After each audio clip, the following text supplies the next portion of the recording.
Greetings, kindred. I am voivodemekhet, and with me is Silent Comedy. How you doing, Silent? I'm doing good, man. How are you? I'm doing a lot better. Yeah, same. I have been exhausted since we got back. The uh the LARP over is Oh, is it's real. real. It's It's real. very real. So we just got back from Chicago. Um, we went to the Darkness Emergent event, City of Big Shoulders, which was amazing. I had a great time. I hope you had a great time. You seemed like you did. Oh man, I had a blast. I've never done anything like that in my life. Yeah.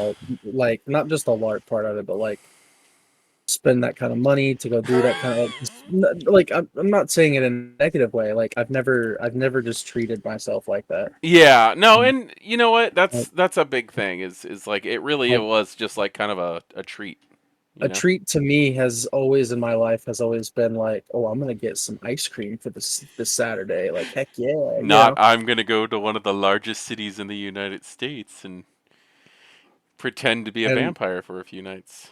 and not just that, but like staying in like a hotel that's been there since the 40s Yeah, and like meeting all the people, man. That was hands down to me.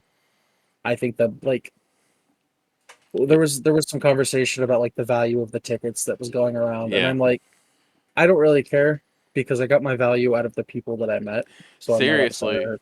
Like it was incredible. seriously, it really is like not to be corny and stuff, but it is really the friends we met along the way. Yeah, it's the Um, things it's the thing it's the things we met along the way. the fangs. Oh my God! So this is officially a tapping the vein. Yeah, Um, we're back. Now that we we're not we doing plans anymore, we're freeforming a little yep more. yep yep.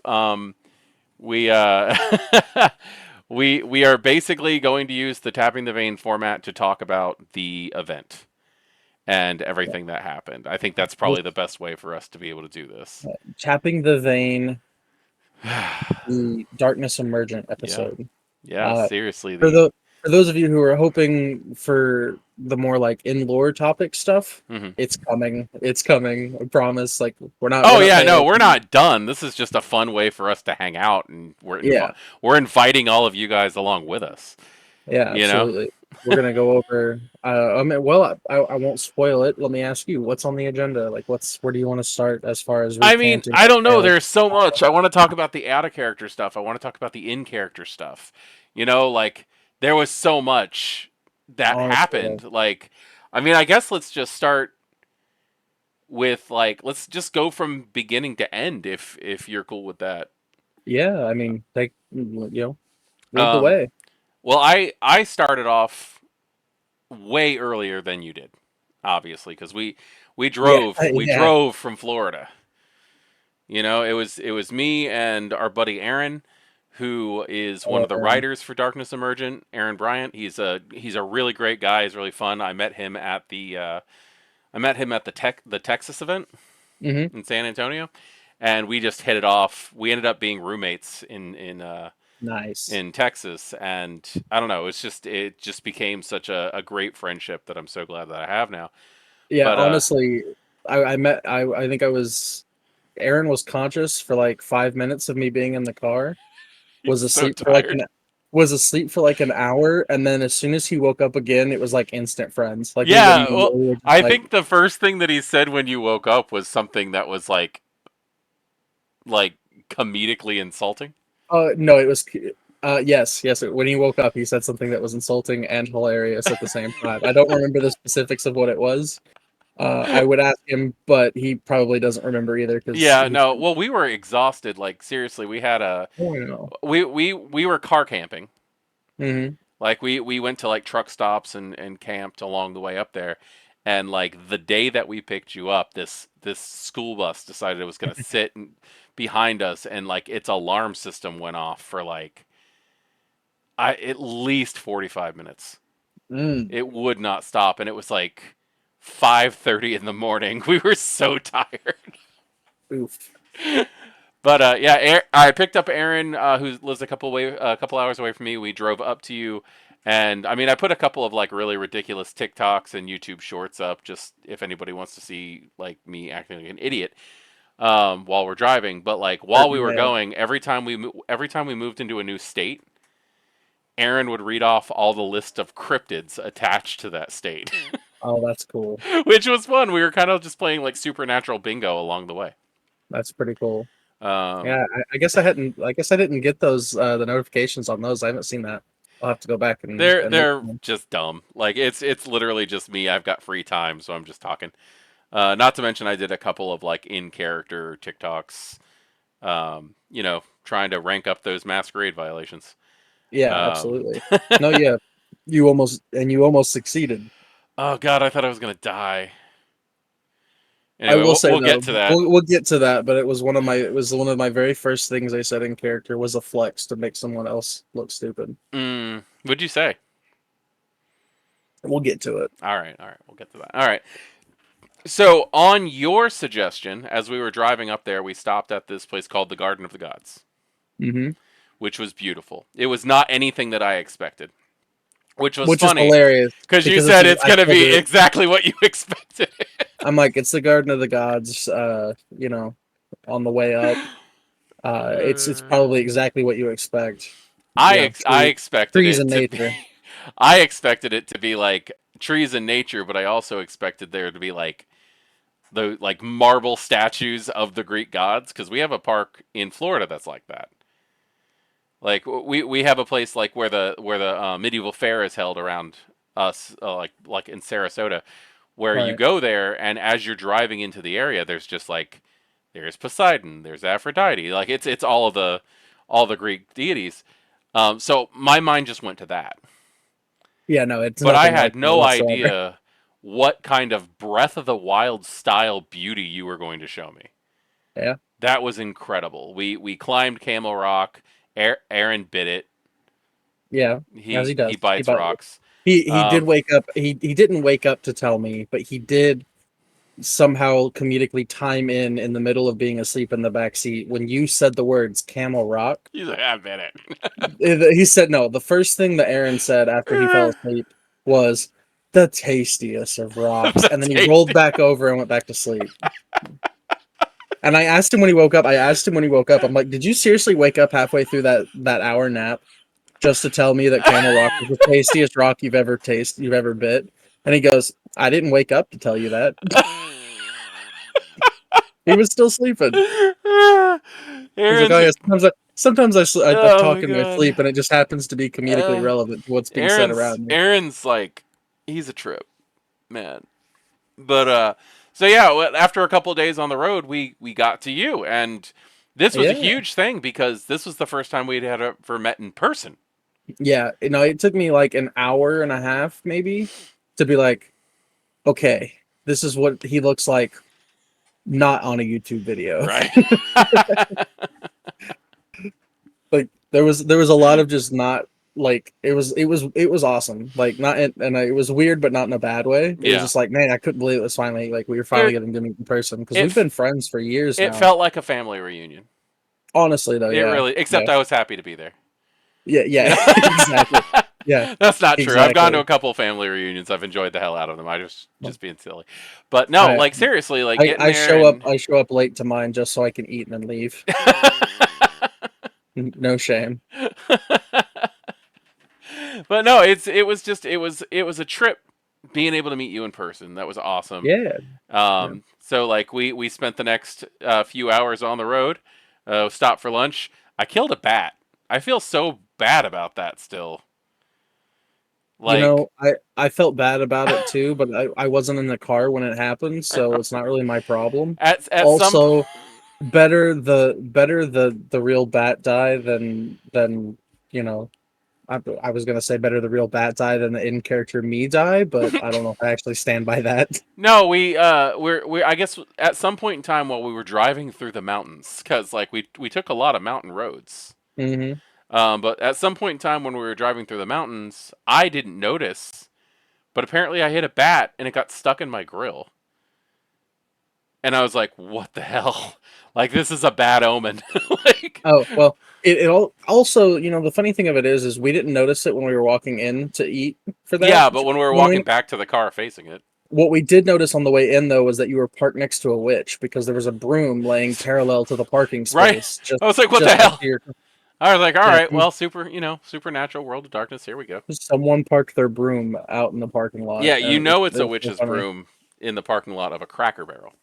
Yeah, Yeah. yeah. I'm thinking that that bat wasn't there, and that the witch put it there. Yeah, Oh my god. yeah. It was some kind of hex or something. I don't know, Um. but yeah, Jeez. no. We found that we I not a lot happened on the way up there, other than just like the standard usual conversations that we have about Yeah. this, that, and the other. We did invent a new game, or I should say, you invented a new game. Thank you. Yes, You need all the credit for that, and it needs to permeate through the World yes, of Darkness fandom. Like it this does. game needs to happen. I want to go to games around the country at conventions, and I want to hear neonates playing this damn game when I It's a walk really in. good game. Do you So wanna we you wanna give the yeah, yeah? yeah. Well, we come into Chicago, and it's like it was a it was like the what is it called? Like the drop, Hmm. that moment of realization of like as we come under this like overpass, and there's Chicago, like we Yeah, can see it. yeah. We enter and we're just like instantly like we're in Prince Kevin He, Jackson's territory. yeah, Like and we it was like dropped out of reality. We were suddenly in fiction the we were moment we suddenly dropped in. in. Yeah, as soon as we crossed the threshold into the proper city, and which is quite a ways away from downtown. Yeah, yeah. It was like instantly all three of us in the car were in character, and we're Hmm. like, oh shit, this is actually happening, this is real. Yeah. And along the way, we're having banter in character and just going back and forth, and it's funny. And then we get I don't stuck in even know. traffic. I don't even we know we how the st- hell this happened. we spent an hour just like in slow moving traffic with construction and stuff. Yeah. And you were like yelling at somebody because they were driving a white van or a white truck, and you don't like white I got a trucks. prejudice against white trucks. Yeah, but Sorry for any of the community members out there who drive a white truck, but I hate your but car. in all honesty, it's not just you. If you drive a truck at all, he's gonna say that it's a white truck in In disguise. So, disguise. but we end up playing this game because we're in character, we're stuck in traffic, and we're just surrounded by all these people, and like we're getting to really like take in the city, and it's very beautiful. We're coming up on the you can see the lake out the right side of the car, Hmm. and I'm like, I had this idea hit me in character. I'm like, you guys want to play a game? And you guys are like, okay, what kind of game? And I'm like, you guys know Screw Mary Kill, right? You're like, yeah. I'm like, all right. So Drain Ghoul Embrace. Who we went who's who, And we just ran through like a list of people all the way till the point we got to the hotel. We just Yeah. played it the rest of the time we were like We're stuck in just traffic. well, we were playing it again when we were walking to dinner that night, and then we played it again while we were walking back. Like Yes, it we just did. oh my god. Yeah, we played and I think we brought it up to somebody else and we got them playing at one Yeah, point. But that was amazing. Drain Ghoul Embrace I is think it was Jason. absolutely. It was Jay. Yeah, it was Jason Yeah. Carl. Didn't we mentioned it to Jason We Carl. mentioned it to Jason Carl. I was actually talking about our friend Jason. Oh. Salubri Jason. Oh yes. No, yeah, we were playing it with him, yeah. But Oh my we god. kind of getting ahead of ourselves. We did end up running into Jason Carl Yeah, yeah. Jason and Carl. We ran into B. Dave Walters in the and lobby. yeah, and somebody was like, they're like, Silent, tell him the game you created. I'm like, okay. So I got to tell Jason Carl I was really about hoping it. you were gonna say it in one of the forums, like while Jason Carl was talking and taking questions. Oh, I Be like, really should have. so, like out of all the people that you've run for like LA by night, New York by night, Drain Ghoul Embrace, go. Oh, that's terrible. I would have felt I couldn't have done it. I'd That's have felt put him terrible. on the spot. Do it. It's great. You should have done it. You knew the game It's just your as well as I game. did. It's your game. Yeah, I just You come were up the with good grand ideas. creator. Look, I come up with the good ideas. You execute them. That's how this works. That's the dynamic we've had.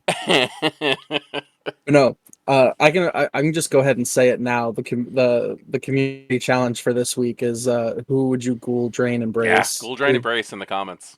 Yeah, when we'll load the comments up, Yeah. riddle them with it. Put celebrities, put whatever you want. Just we want to hear it. Historical figures, Yeah, we did people in your historical figures. We were talking about Abraham Lincoln uh and Gandhi and Mother Teresa. yeah um All kinds of things that would piss off people who yeah. heard us. Oh yeah, and at one point I was making a justification for why I would do a very terrible thing. And Aaron, in the middle of walking down Michigan Avenue, goes, "You're just making up ridiculous justifications for your murder," really loud. And a woman, I watched like three people just sidestep me. They completely sidestepped me to avoid me and gave me a wide berth. And I just in the moment, like no shame, just turned and looked at Aaron. I'm like, "You're damn right, I am." Oh man, that was so funny. And then immediately afterwards, I'm like, I was like, "You need to shut up. Oh my You're gonna god. get me arrested." So I guess first things first. The little bit that we saw of it, and it seriously was a little bit, was beautiful. Chicago is a gorgeous city. Yeah, It has some very dark, dirty places, but it is a pretty city. yeah. The river, which I'm pretty sure they die. There's no way it is Oh, that color naturally. the channel for the from the lake. Yeah, Yeah, yeah. there's no way in hell that color exists in nature. I don't know, Um, dude. The like my recollection of seeing the lake itself, it was also that color. You tell yeah, me that they does. dye an entire Great Lake? I mean, I don't know. I've just never seen that color in nature. Of course, on the way up there, I will point this out. I have not seen a lot of those colors in natures. I was gonna say you Like, thought our birds were from cartoons. dude, like everything out of Florida is so saturated with color. Everything in Florida is just like sun bleached. Yeah, Everything is just dyed down and sepia toned. yeah. But That's because I'll get this out of the way. Also, all the food amazing. oh yeah. I enjoyed the food a lot in Chicago. We had Hmm. deep dish our first night. Yep. We went to a Thai restaurant at one point, which was amazing. I got hooked on drunken noodles. I've had them like 3 times since Chicago, and I'm learning how to make them at home now. Um, Nice. God, what else? I paid way too much for a bagel sandwich, but I'm not gonna bitch about it because it was delicious and like half the size of my head. Yeah, Um, I didn't eat that day until 7 p.m. mm, Because I slept through like I was like 30 minutes to an hour late to the first panel because I didn't wake up till like 11:30 that yeah, morning. yeah. I was so sleepy. I just kept getting sidetracked. Like when I went to San Antonio, I filmed everything. I went to all the panels. I Yeah. filmed them. I uploaded them. Like everything from San Antonio is on the channel. Hmm. I've got nothing for you guys from Chicago, and I'm so sorry because so much stuff happened, but I was just so damn busy. Yeah, my Um, biggest regret was I was so busy I didn't take pictures with people. yeah, I just don't. I don't either. I'm bad I at don't it. like I having just don't. the one picture. It's actually really funny. I'm gonna see if I can find it. There's one picture of you, me, and Oh, the and player of Vivian. Vivian's player, yeah. Yeah, we look like Beetlejuice at the end of the movie when the guy shrinks his head. It's hilarious. Yeah. It's absolutely like our heads look I mean, so tiny. we got. I mean, we're two relatively large guys, Yeah, and and our blazers. and Which our jackets were not helping us out because they no, puff up when you sit down. yeah, they and like we both had our arm over the back of the couch, Yeah. so it just inflated our shoulders even more, and it Oh, was very funny. did I tell you that thing? I'm just gonna go ahead and call her by her character name because I didn't ask if we could talk Yeah, about yeah, yeah, people. But did you, Vivian, who is a Malkavian, we'll get to her story soon because wow. Did I tell you like I knew her from online beforehand? yeah, yeah. You told Like me that that night. she's like That night my that picture. favorite Harley Quinn cosplayer. Yeah, That's yeah. like blew my damn mind, and I just found out on accident because we were talking about. I was talking about some improvements I wanted to make to my costume, and she's like, "Oh, I know how to do that." And she starts flipping through photos on her phone, and I see it, and I'm like, "Is that you?" Like I know you. Like holy shit. Like it was really cool. Yeah, yeah. I think you showed me that like 5 minutes after I sat down on the sofa with you guys. Yeah, yeah. But That was yeah, fun. Oh my god. I Ugh. mean, I feel like we're all over the place, but We that's just are, because we there's are. We gotta go. so Let's much. try to Like, go linear. Let's try to go linear. Okay, so I that don't like first, linear. I don't like linear either. But like, okay, so that first night we went, we had dinner. It was you, me, and Aaron. I got a massive like dessert for like my birthday from the Yeah. waitress, which was awesome. Oh yeah, Um, she was an or absolute like yeah, treat to the on point, experience. on point. She was freaking Eh, awesome. Yeah. Um, She's like, you'll have to forgive me. It's my first night, and then proceeds to deliver 5-star service yeah, in a yeah. restaurant that she's just started in. I'm It like, you're was crazy. That's crazy. awesome. Yeah, I'd be okay if she was lying to us about that. It was a I great would have been. service. I mean, I literally I literally was like, because she asked us if we could spell her name because it Hmm. was a very different kind of name, and none of us could. Yeah, She's like, if you can, I'll buy you guys a round of drink or yeah. buy that person a drink. I'm like, okay, if you can spell my name, I'll buy uh, you a drink. I'll buy you a drink. And I should have. I had half a mind to be very cheeky about my wording, get uh, very like changeling about my wording, and have her spell my actual name, and then be like, no, it's MY space NAME, my name. ass, Uh, I didn't though. ass. I didn't. I gave her. Told her I gave her some money as a tip, and I said take the extra and get you a drink Yeah. your shift. But no, that was a lot of fun. And that restaurant was Oh it was yeah, so no, that was busy. It great. was What was so that? That busy, was but Giordano's. I think I'm saying that Giordano's. Yeah. correctly. Oh my god, it was so good. Yep. Also, I had it twice while I was up there. yeah, Actually, yeah, that's true. Oh my god, I did too, technically, because I ended up getting into your leftovers one night when I was like starving and didn't have a chance to eat. yeah. It's like I just gave you my room key. I'm like, go eat. Go eat, yeah. You're That's the not thing you about when these you're events. hungry. They're so packed full of stuff. You have to decide. Yeah. Do you want to go to a thing, or do you want to like do things that you have to live? Yeah. You know, like, That was one of my big criticisms in the survey. hmm, It's like I had fun, and I heard a lot of people making criticisms, and I'm like, I'm having a blast. I don't know yeah, how you guys are having fun, and like their criticisms were valid criticisms. hmm, Like looking back, like speaking objectively, um, I think the biggest criticism I had was that I paid for a VIP ticket hmm, and then I paid to participate in your games, yeah, but they overlapped. but my VIP experiences overlapped with your games. Yeah, So I paid more to get less of both because I kept having to run back and forth. yeah. No, I get you on And that one. That does my suck. my my biggest and I had fun. I don't want to sound like I didn't have a good time. Like I'm not upset with what I spent. I'm not upset with any. I'm upset with what I spent on parking. That was Yeah. crazy. Oh, Um, Chicago parking. Oh, not bringing my car. I'm not driving to Vegas. The next event's in Vegas, by the way. I am yeah, yeah, flying. I am not driving cross country. I really want to drive cross country, but I really don't want to like bring my car. yeah. No, I completely I don't understand. want to park my car. That's the problem. uh, my only criticism, I think, like genuinely, was sometimes less is more. Mm. There was too much. There was definitely a lot. There was a Like lot, a lot, a lot. less events, cheaper tickets, less events, more people. Like Hmm. that would have been, I think, a better strategy because then it gives people like actually gives people time in between their special like the extra paid events and stuff Yeah.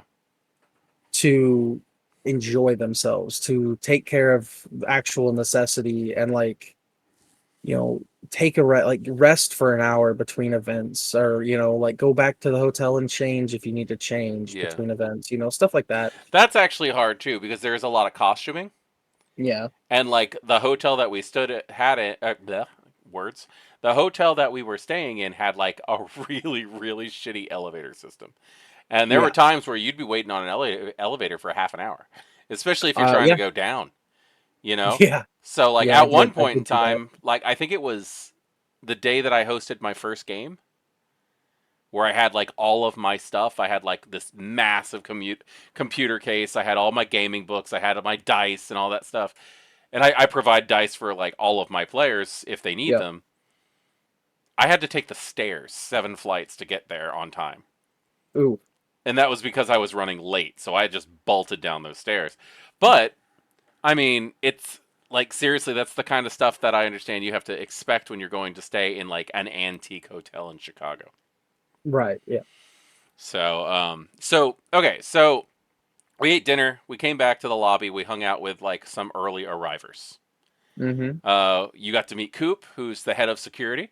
Man, I hope Coop Nicest hears guy. this. I hope Coop hears this. I love that man. Yeah, Coop is the nicest human being I have ever met.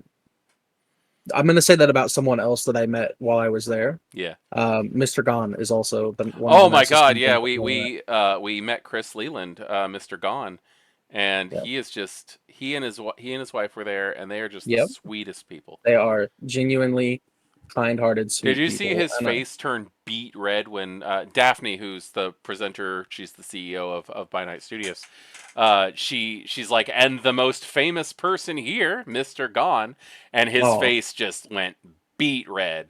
I didn't see that. No, but that's It was awesome. adorable.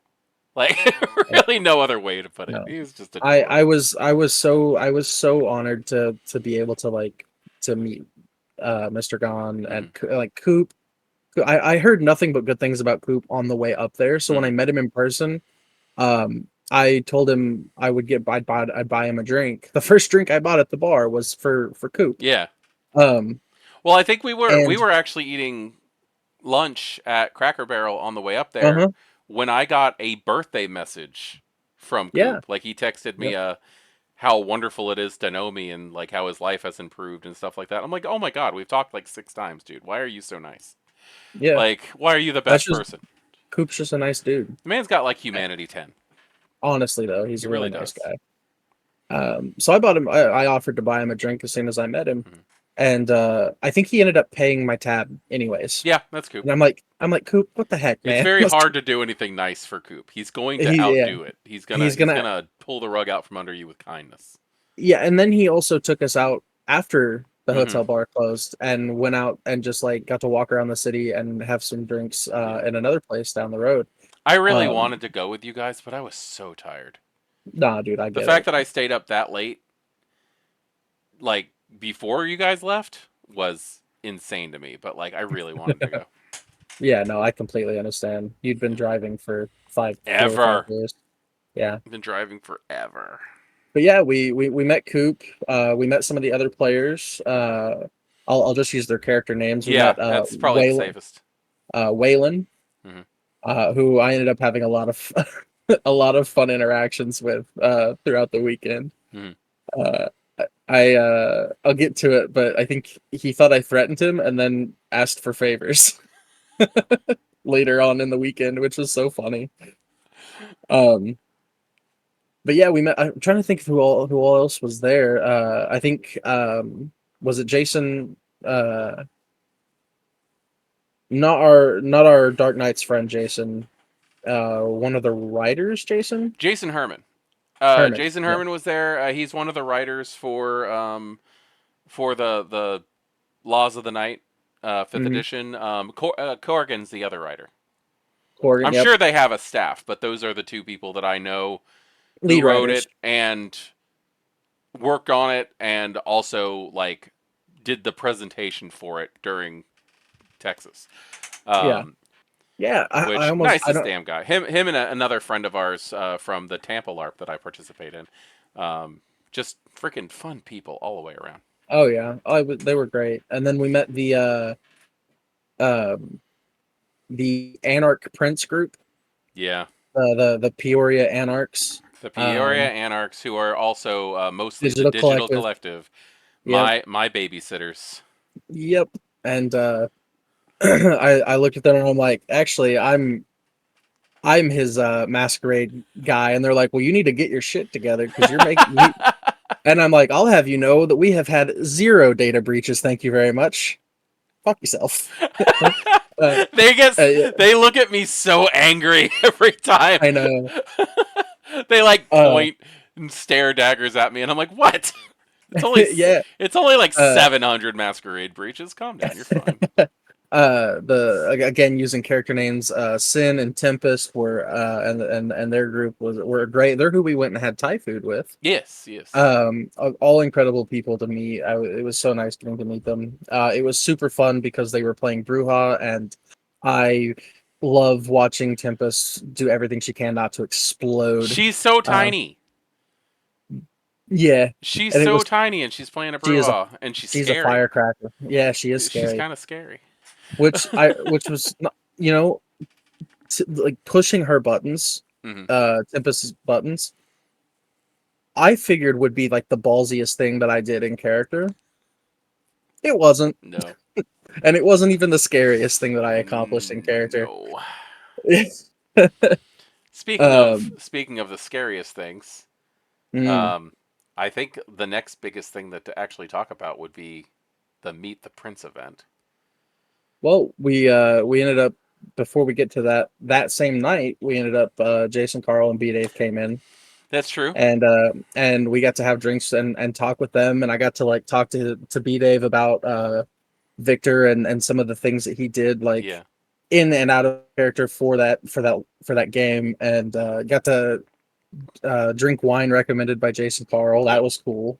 That was very cool. Man likes very dry wine. Yes. Uh, Yes. I'm not anywhere near the connoisseur, or what is it, sommelier, Connoisseur.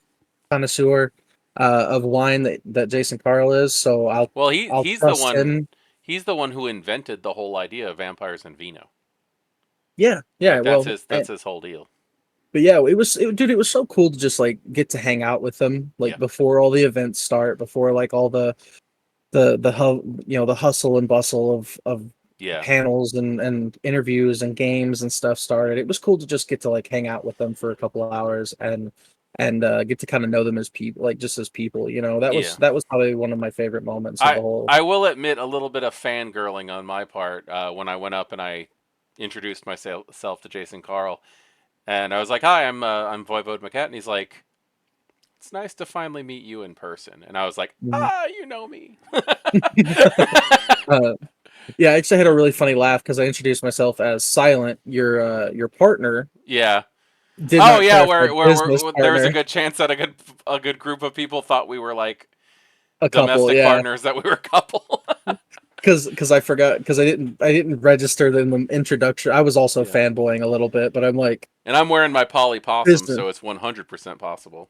Yes, yeah, I have a little polyamory flag pin that I wear that has a screaming possum on it. So, because reasons. it's Um, my spirit animal yeah, because I have Spirit pockets and sometimes I just want to scream. And playing dead is my natural response. And I wish you would have said that to me before this recording, so I would have been prepared to know that Why? was something. Because you didn't say that at all during the Chicago event. Not to you. I had people come up to me and go, "Polyamory, awesome. What's with the possum?" Yeah. And I'm like, "It's my poly possum." Oh man, Oh it's my god. awesome Polly Possum. That was an amazing first night. Yeah, it was very chill. It was probably the most chill and relaxing night we had there Yes. Yeah. because It it really was up to very us how quickly got crazy it would get. yeah, it Yeah. very quickly got busy, Hmm. very loud and very like fast paced. After that, Thank you for letting Aaron and I crash on your floor, by the way, I'm because Silent yeah here was the smart person who had a hotel room ready in advance. We got there a night early. yeah. So, I had my hotel room booked like 2 months in advance, 2 or 3 months in advance. yeah. Um, but yeah, the next night was the Meet the Prince event. Yes. The first role playing thing Hmm. that we were supposed to do, which I'm glad that I went. I had a lot of fun. But it was between that and the Nordic LARP. And Hmm. I really desperately wanted to go to the Nordic LARP. But there were so many people asking me if I was going to the Meet the Prince event that I completely just got sidetracked. I And forgot that they were the same night. I forgot they were the same night. Like, you go to these events and there's so much stuff on the itinerary that you're like, oh, okay, we're going to be here for a week, but you're only there for like 2, 3 days, Yeah. you know? So I ended up going to the Meet the Prince event, which was fun. I had a great Hmm. time. Um, There were so many people. It was a beautiful house. We actually used the same house in the Canada at Midnight game Yeah, for I that. unfortunately didn't get to go to that. It was fun. It was I different. chose food and rest.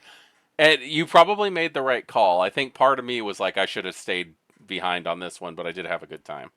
That's Um, good. but the Meet the Prince was really amazing. It was a lot of interacting in character, Hmm. um, and then standing in line to meet the court of Chicago. Yeah. Um, which I mean, what was your interaction with Prince Kevin Jackson, portrayed by B Dave? Like, I think we should do yours first because mine has to be delivered in a cinematic retelling of the experience. okay, Otherwise, it doesn't hit the same. okay. Um, I got in line, and I got shuffled around a few times to the point where it felt like I was like towards the end. But when I finally got up there, and I'm walking up there, and and I realized that like myself included, where there's four Zamitzi in a row, and I was just like, how the hell did this happen? Like how the hell did it become like here's the pocket of the most like the people that the prince is not going to want in his city, like just one after another. So I walk up and I do my whole spiel. I'm like, "Hi, I'm Marcus. I'm from Fort Myers. It's an honor to be in the." Um, You're Maquette, you I mean? called myself Marcus. I'm sorry, that's my sire's name. There was another Zamitzi behind me named Marcus, Oh, that's funny. who was apparently like seneschal or prince. I can't remember. He said he had a Camarilla title, Mm. a high one, and he was from Gainesville, Florida, I think. Oh, okay. So he's like, "You're from Florida too?" Hmm? And I'm like, "Yeah, no, I'm not getting anywhere near you. I don't trust you right now." Uh, but no, I got up there and I was like, it's a pleasure to be in your city. It's a pleasure to be in the city of the great, Prince Kevin Jackson. I am Maquette of Fort Myers, Florida. I am resourceful, named such by the Justicar for Life, Lucinda. My sire is Marcus. His sire is the Little Tailor of Prague. Blah blah blah. Like I did the whole spiel, and he comes up and he shakes. He goes to shake my hand, and I don't know if you guys know this. I saw this little interaction that you're about to talk about. Prince Kevin Jackson. I'm sorry. Oh my god, I'm in character. Sorry. B. Dave Walters is a It's giant. tall. Yeah, he That is. is He a is a certifiable giant man. twin. Oh. Also, I'm sorry. I completely skipped something. Before I got up to him, like I'm the next person in line, he gets called away. He goes down the hall, and then he comes back in a couple minutes with a phone in his hand, and he goes, "It seems we have a YouTube problem." And I'm like, "Oh, this is I how don't- I die." yeah, no. Okay, I I die was by Prince Kevin Jackson. at this point. I'm in the back of the art gallery, or I guess technically the front of the art gallery. And I'm talking with a couple of people who I'll mention here in a little bit, but I really got worried for you for a second. I'm Yeah, like I was like I'm so sorry. I need to go see my friend. And then like four things bombarded like different I interactions bombarded me and I couldn't get over to you. when he came in and did that and held the phone up, I could feel the eyes of the digital collective on me. Oh yeah, no, they were They were staring all shooting daggers me at you. daggers. But apparently there was a plot line going on where there were like five videos uploaded to YouTube that were all Mhm. possible breaches of the masquerade. Mhm. Um, one of them was like an outright threat against Prince Kevin Jackson's life by name. So that one was definitely a breach. But anyway, I introduce myself. He comes in, shakes my hand. He goes, "I want you to know that you are the only person so far that Yep. has come up to me and introduced yourself properly." Mhm. I'm like, I am towards the end of the line. How the hell am I the first person? How many Ventru came before me who did not say their lineage? To the Ventru Prince. What Right. the hell? So, yeah, met them. It was really funny because he completely bypassed my clan Yeah. at that point. And I kind of figured that when I mentioned my grandsire, Mhm. that would be an eyebrow raise.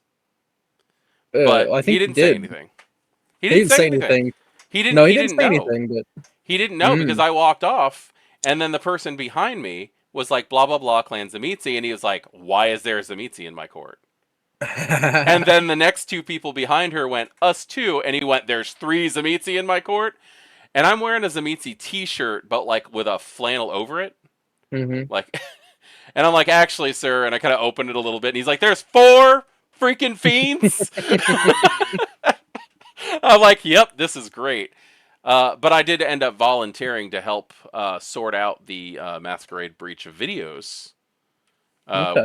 which worked out well in my favor. I think I actually got like 3 of those videos off the hook. Nice. So, which was great because 3 of them were made by people I actually know.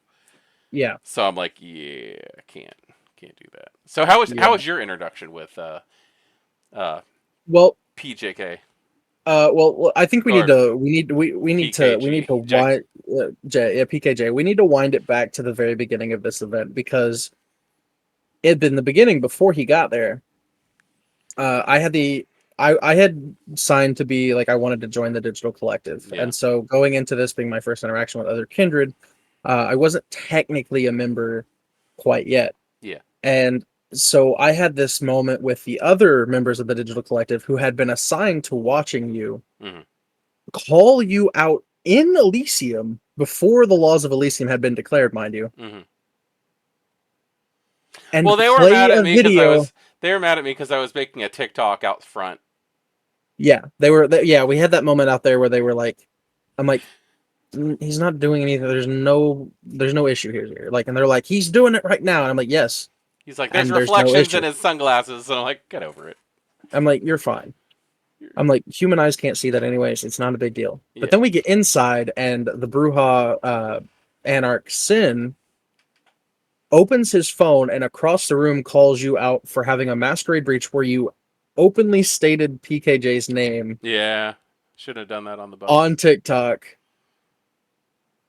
Yeah. And I'm like, where is this? Whoops. And you hand me your phone and I find the one and I go down to it and I just removed the You video just privated it. You just privated the damn thing. and I'm like, refresh your page, and he refreshes it and I'm like, what video? So that was fun. Um I don't two know why. I was just trying to get in trouble with them this time. yeah, I know. You were, believe me, I had my work cut out for me to keep them off you. I think I managed for the most part. Um It's okay. By the end of this, I'm about to tell you something. I'm going to tell you something by the end of this video that might like freak you out a little bit. But yeah. Anyway. okay. So so then I meet one of our players, one of our patron members, uh Christian. Christian. Um Yes. got to hang out with him and meet him. He was awesome to hang out and get Yeah. to know him. He's By a the great way, guy. by the way, for the members of Big Trouble in Little Italy, the game that I run, Little, where little like, Athens. sorry, I keep saying Italy. Big Trouble in Little Athens. Christian, DJ, Carol, thank you guys for showing up. That was amazing being able to meet you guys in person. Yeah, we That got to was meet them just the same night before that. Yeah, yeah. they were That there was too. just that was a highlight of the event for me. I love meeting community members and Oh yeah. having Oh, it like was. almost an entire freaking Chronicles worth of players show up to like hang out was just I mentioned the amazing. player of Wayland, but I forgot to mention he was the first person who heard me talk, Uh huh. and he's like, he was the very first person that I've ever had this happen to me. Looks at me, points at me, and goes silent, and I'm like, yeah, that's me. And he's like, dude, what's up? You got a very That was distinctive voice, man. I appreciate it. Yeah. Um, but anyways, so I'm meeting their characters and getting to know their characters a little bit, and I didn't get as much time with DJ and Carol as I wanted to, but Neither did I did I, get to man. I meet, kept getting pulled yeah, over. It I was had so much going on, but like I got to meet Christian and I got to meet uh a couple who I won't use their I'll use their character names. mm, Morgan and Ophelia, yes. Malkavians, who had traveled a very long way to seek refuge in the city of Chicago. Yeah. And I had this really fun thing where I was like, I was hardcore, um, like dunking on the art pieces because in this particular room, it was all art of people. Hmm. And I kept having, and keep in mind, I'm playing a Malkavian who doesn't know he's a Malkavian. Yeah. I am dropping mad hints the entire weekend, both in and out of character to people. No one ever, like, spoiler alert, no one ever picked up on them. Yeah. Uh, but they were from very different. They were from out of the country. Okay. Like their players were from out of the country, from different parts of the world, and so they were an absolute delight. But I was having this fun moment where uh, I kept making fun of the 2 or 3 pictures. I'm like, that one's Anna Taylor-Joy. She's the only one who's not staring at me because she's a stuck-up pig. Uh, this one's staring Wow. at me, but I'm like, or a stuck-up bitch. I'm like, this one's staring at me, but I don't really know what to think of him because he just looks like Bob Ross if he gave up on life and suffered severe depression. I wanted that painting. I did too. I wanted to And buy that painting. I'm like, and that one, that grandmother over there, her stare's the worst because she just looks at you like you're her grandson, but she no longer, like, in her heart, she just hates you You've now. been disowned. Yeah. You're out of the will. And so I was just doing stuff like this to all the paintings and That's like awesome. skittishly walking around paintings like something was jutting out of them and stuff. It was so much fun. And then I got right around the point where right after you met the prince. So I didn't know about all the others in EC getting called out. Because I got pulled away to talk to Cynthia Marie. Yes. And I got to have Cynthia a moment Marie where was there. That was awesome. I got to talk to her out of character, and very lovely person. Christian had told her because she's very big. She's a very big mental health advocate, and I guess Christian had struck up conversation with her, and they got to talking about that. And he's like, "You'll definitely want to speak with my friend Silent because he's very open about his experience with his mental health and that recovery and what that looked like for him." And so she told him to come grab me, and he comes to grab me in character, and I go back to see her, and she's sitting down and out of character, and we got to have a really nice conversation. So I missed out on some of that stuff, but she's a very, very wonderful person to meet. Okay. And then when I finally came back, you had already like kind of disappeared with somebody else. I don't remember, but yeah, I was with one of the other Zamitsi. We were looking at the videos. Yeah. I had a conversation after the whole video thing with, or no, it was after the Chalice plotline. Oh, the Chalice plotline. How I yeah. got my entire faction mad at me. Yeah. Yeah. You're good about getting entire They factions didn't really get mad at at me. They were really good sports about it. Yeah. We'll get into but that. But I got a chance to talk to Aventru, and he kept trying to pry information about the digital collective out of me, and it was super funny because it happened several times at this event. I would encounter multiple Ventru, and in the midst of them like ego measuring lineages in character, every time I would hear the name Hardestadt, I would say stats. It's plural. And they just look at me and go, "What?" And I'm like, "It's plural." And they're like, "Okay." And they'd go back to talking, and then I'd hear Hardestadt again. I'm like, "Stats." It's plural. Like, I just kept emphasizing it's plural. And they're like, "What are you talking about?" And I'm like, "I don't know. It's plural." Like, that's all I can tell. I don't know. I just know it's plural. And at one point, they were at one of them. And keep in mind, one of these characters is playing a prince of another city. Yeah. I've got and I got my suspicions about that man. And I'm correcting him about his own lineage. Yeah. Or about one of the other, not his lineage, one of the other Venture lineages. Okay.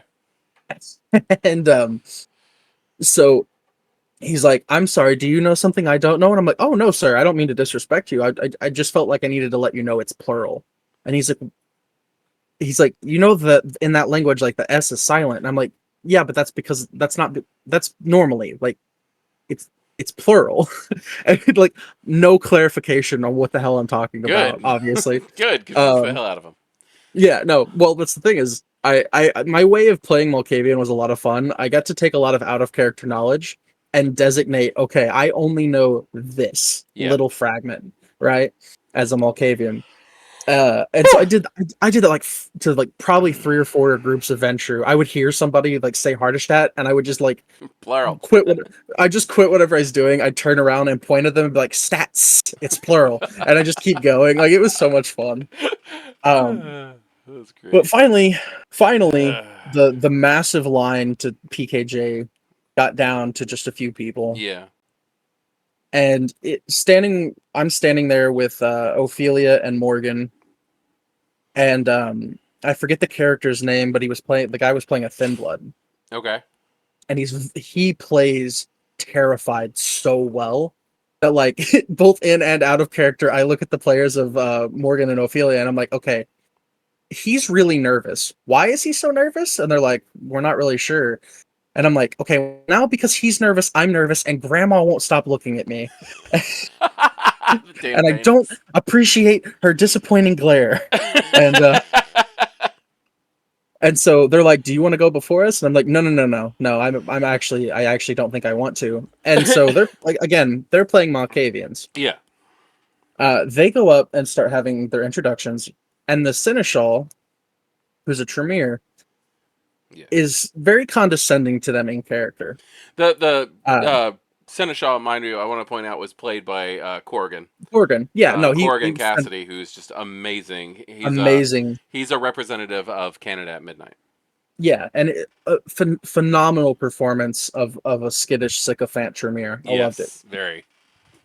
Um, but he's kind of condescending to them, and Silent doesn't know he's a Malkavian, but for whatever reason, seeing him do that to them upset him. Hmm. So I go next, and there's only one more person behind me. Like, and this is at the very end of the night. The event's about to be over. Most of the court has wandered off. Now, before we got to the event, the Harpy stood outside and took names Oh and my god, clans. that harpy. And I told her I go by Silent. It's with a Y, Sylent. And she's like, and clan? And I was not prepared to answer the question. Yeah. And she's like, clan you're claiming? And I said, Toreador, clan of the Rose, much like yourself, my lady. You know, I'm schmoozing the Harpy hardcore. I get inside, or I get to before Kevin Jackson, Hmm. and it's just him. The Harpy is about 10 to 12 feet to my right, Yeah. engaged in conversation. The Seneschal is about 5 to 8 feet behind us, engaged in conversation. So it's just Kevin Jackson. And he asked me what my name is, and I tell him I just go by Silent, sir. I've cast off my mortal name. I just go by my moniker of Silent. Yeah. And he said, "Well, it's very pleasant, nice to meet you, Silent. What clan do you hail from?" And I'm like, "All right, I've already seen two examples throughout the night of bold, courageous Yeah. declarations playing off those people's favor. I'm gonna start gambling." And I said, "Well, sir, in all honesty, I told the herald that I was a Toreador." And he said, "You told my herald you were a Toreador?" And I'm like, "Yes, sir." He goes, "But what are you? What clan are you?" I'm like, "Well, sir, that's the thing is I don't actually know, and I didn't want to deceive you. I didn't want to continue on with this pointless deception." And he goes, and I said, "I don't know who my sire is or what clan I belong to." And I kid you not, B-Dave is looking at me as the realization that, oh, I'm a caitiff in his eyes, right? Hmm. Kicks in. He turns to his left where his seneschal had been most of the night, but was currently not. Hmm. And it just so happened to time out perfectly that as he goes, "Oh, we have a caitiff in the court," as he turns to go talk to the seneschal who is not there, the seneschal just happens to be breaking off from his conversation to come up to his left, my Yeah. right. He tells the seneschal, "We have a caitiff in the court." And the seneschal starts to, I forget what Corrigan said. And I kid you not, as soon as now he's looking away from the doorway where we're standing next to, talking to the seneschal, the scourge walks in from the Mm. left, Yeah. and he turns just as he turns to the right and says, "We have a caitiff amongst us in the court." And the scourge, I did not get the luxury of getting her name, but she was a phenomenal Yeah. performer. I was genuinely afraid. Like, she had me cornered up against a wall. I was scared out of my mind, Yeah. dude. She was terrifying. And then the sheriff comes in behind her, Yep. And then the harpy comes over, and I am, kid you not, my back to the wall, surrounded by two people my height or shorter on my left, who are the most dangerous kindred in the court, the sheriff and the scourge. And then the towering people of B. Dave and Corrigan Yeah. playing the prince and the seneschal. Both of them are massively imposing Yes. figures. They are very, very tall people. So then as we're having this banter and dialogue back and forth, I'm like, I start actually like backing up, like, because I'm getting like uncomfortable, and they're crowding me. Obviously, it was great. Yeah. But Jackson says, "Don't back away. Step forward. Let me tell you why you're dangerous." And he goes on this long monologue of like how Caitiff are unpredictable and they're the most dangerous. Mm-hmm. And as I'm displaying, like, I have knowledge of the traditions, I have knowledge of the masquerade and what we are to be and what we're not supposed to, do, and to be careful and clean up after ourselves and that kind of thing. I'm cowering from the sheriff. I'm cowering from the scourge. I'm cowering from Kevin Jackson. Mm-hmm. But then the seneschal starts trying to put words in my mouth, Yeah. and I immediately start biting back. I'm biting back. And eventually the interaction ends up with him going, "Where would you best serve me?" And I said, "Well, quite frankly, sir, if I could be so bold, I think I would serve you best directly." And he's like, "I appreciate your courage and your boldness tonight. So I tell you what, I will allow you in my domain for this Elysium, and I will permit you to stay in my domain and serve me if you prove yourself." Can you guess to who? The The seneschal. seneschal. Yeah. The one person I've been back talking the whole Yeah. time during the interaction. Yeah, I don't know what it was, but all of Corrigan played a few characters over the week, like because Canada at Midnight he played a different character and stuff. Right. But like he and I were button heads. Our characters were just like me and his seneschal not getting along. Me and the character he was playing at Canada at Midnight not getting along. It was not good interactions. Like to the point where I was like, did I piss off? Like, did I piss him off? And like on the way out, like when we were leaving the hotel, like I go to shake his hand and stuff because, like, I like to get with everybody and make sure Absolutely, everybody yeah. had a great time and stuff. He's like, no, and he gave me a hug, and I'm like, Yeah. God, dude, you scared the crap no. out of me the whole time. He was frightening, dude. Yeah. After everything was over, he's like, "Dude, awesome job." And I'm like, "Thanks." I'm just I was the fear was genuine. I'm just terrified. Yeah. I wore my brown pants.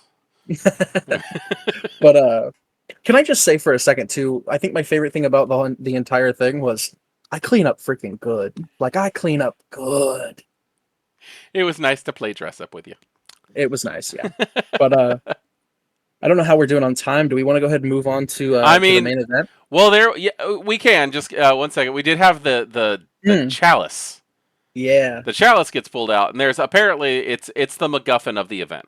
It's the MacGuffin, yeah. It's an ancient chalice that is glowing with Enochian magic, and the prince refuses to touch it. So he's like, somebody has to watch this thing for me, and I don't know why, but I'm standing right next to Inyaga, the fifth generation Gangrel.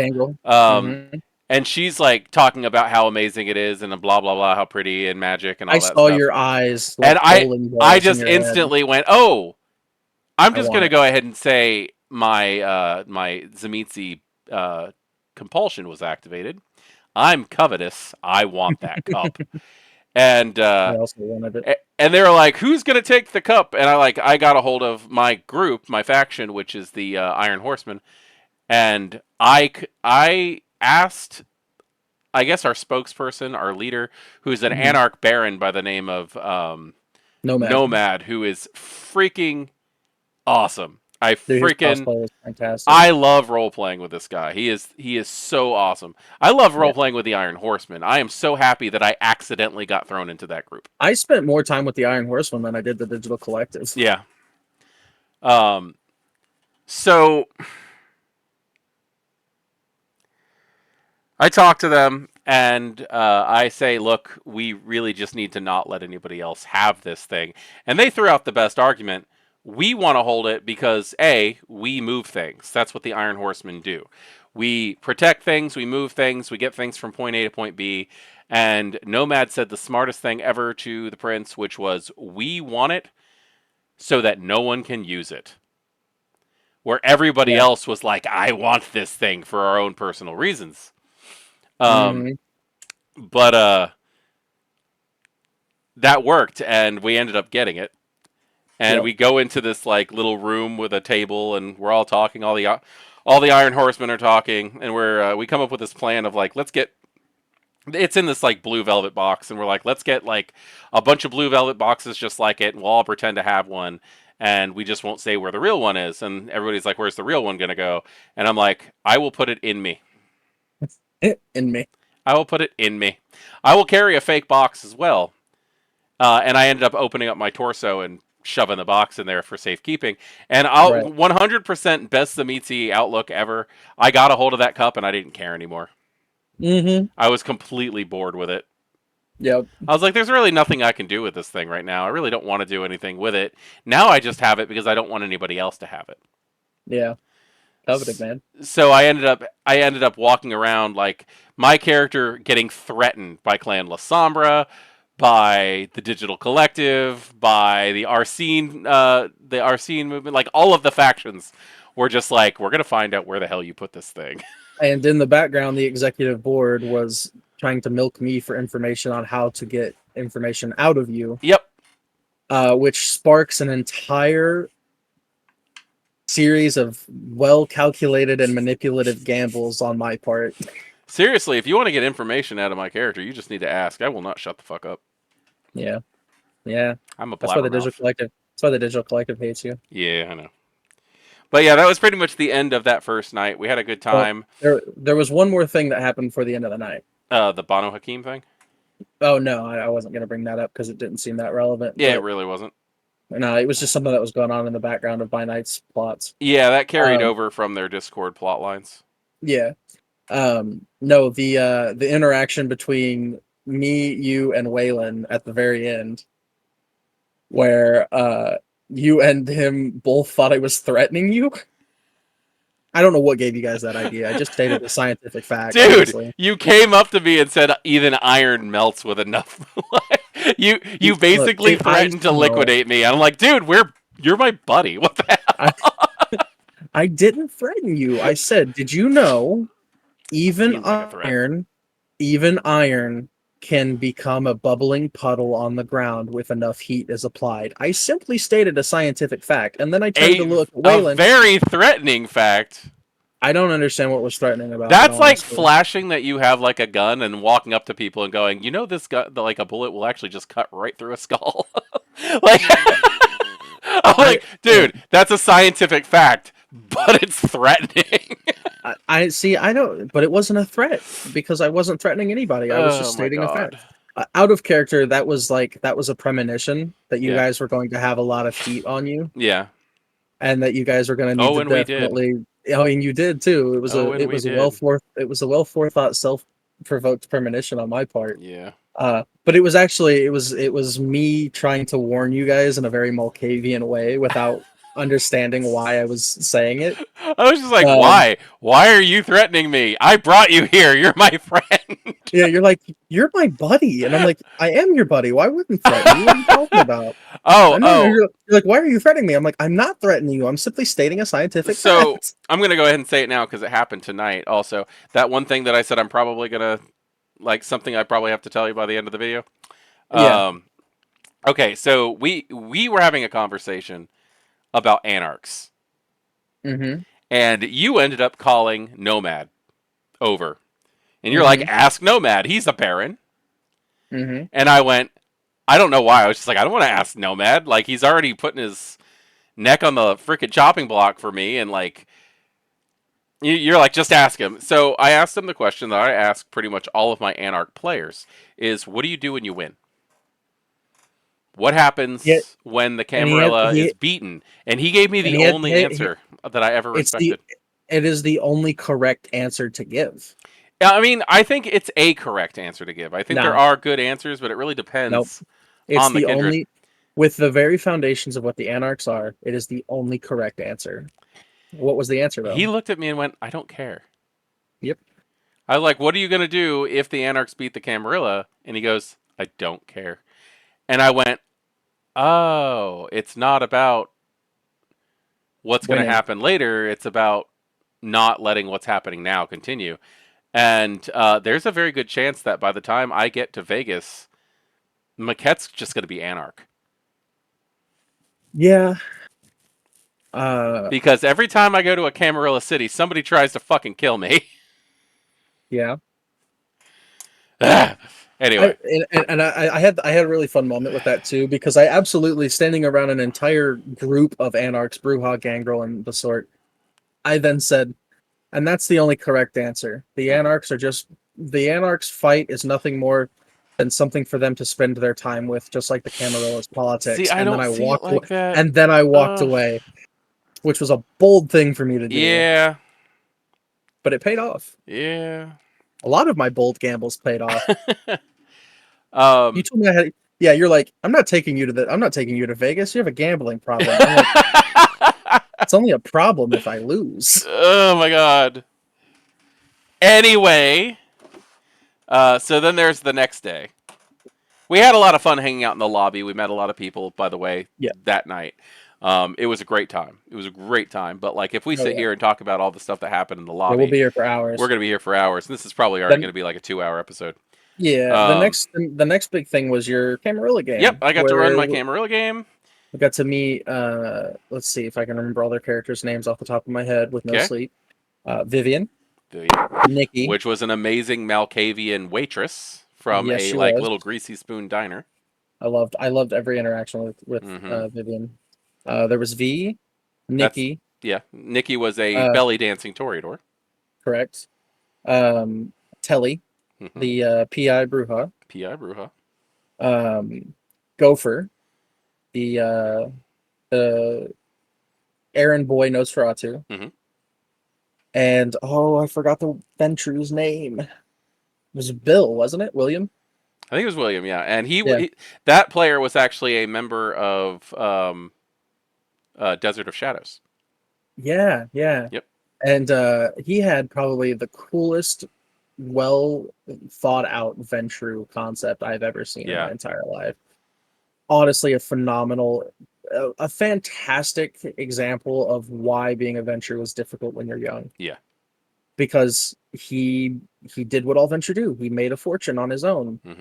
But it wasn't a how would you say, it wasn't fully legal, we'll put it that way. Yeah, it was a very rickety and very like tightrope that he was walking. His character basically did fixed events. Yeah, he did fixed events. He did gambling circuits and stuff like that, which was awesome. Horse races, betting, track betting, boxing matches, poker games, the whole shebang. And then also you were participating too. And then me, I was playing Matthew, the Banu Hakim. Yep. Which, oh my god, that game was so much fun. I know. I have to say, like, I hope she listens to this, but V got us dice boxes. Oh my god. Yeah, I showed them off in a previous video.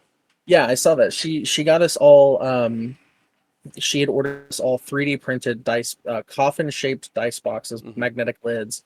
With like clan symbols on them. With each of our clan symbols for our characters on them, which was so awesome. Yeah. That was such a I was like, oh, this is adorable and I love it. Thank you. Like, it was honestly so good. I went and bought the Banu Hakim book just so I would have something to match for when I play Matthew again. Because awesome. Matthew carries a big thick book around. So I'm like, this is perfect. So that game was phenomenal. Probably like one of my highest it was so I was so proud of everybody. And I just had so much fun, and it was a plot line that I've run before called "It's not delivery, it's your elder." It's your elder, yeah. In which we delivered an elder to a Hakata. Yeah. Yes, that's actually a plot line that I wrote for Thicker Than Water, and it was so much fun. And like you guys handled that plot line completely different than actually happened in Thicker Than Water. Yeah, we didn't get into a fight. You didn't get into a fight. The police, there's a police station scene which was like 30 seconds in Thicker Than Water, and it ended up being like played out in 2 hours for you guys. But like like in game, only Hang on. like 9 minutes had passed. Don't say you guys because I was paranoid. I had the paranoid compulsion during that time. Yes, you were just kind of like circling the perimeter the whole time. Yeah, Matthew's like, I'm not going in there. That's a trap. That was such an amazing scene. I was just like, yeah, you guys have a package you have to pick up at this address, and it's a body from the morgue at the police station. Yep. Oh my god, that plot line is so freaking beautiful. I'm probably going to end up running that again. That's like that like out of everything that I've written, I'm actually considering writing that out and putting it on the Storyteller's Vault because that is just such a fun one shot. It is a really good. It is a very well. It has a really nice flow to it. The problem is I can run a 5-hour game and I'll be like, "Okay, here's the supplement for that." And it's going to be like a page and a half. Because there's so much just like open-ended, like this is stuff that could happen. Like you guys fill that stuff in. It's so amazing. You guys did such a great job with that. I had fun. Yeah, it was. I had a good time getting to. And I think my favorite thing that I did not expect was like we had time. We had months before this event to kind of figure out how like each of our characters knew each other. Like I set the Discord up for us, and like we were all kind of getting to know one another in and out of character. And so we already kind of had this like really nice, like kind of younger kind of we kind of had like a nice little familial kind of synergy between all of our characters. Yeah. And I think my highlight of that the in-game stuff was Telly's player, Telly calling him Little Matty. Yeah. And I'm like, that's actually really sweet. I'm like, I actually like that. And then not 5 minutes later in game, Matthew begins to perform One with the Blade and Scorpion's Touch on his weapon, and then Telly going, "Oh, none of that Kali Ma shit. I'm out." And he just like walks away from Matthew. That's amazing. Oh my god. I don't know if you noticed there was a table of people like the next table over, like the other storyteller Magic was running his game. But there was another table that was in between us and they were just listening and watching us the entire time. Yeah. They sat there for 5 hours and just listening to us act like jackasses, and they looked so happy.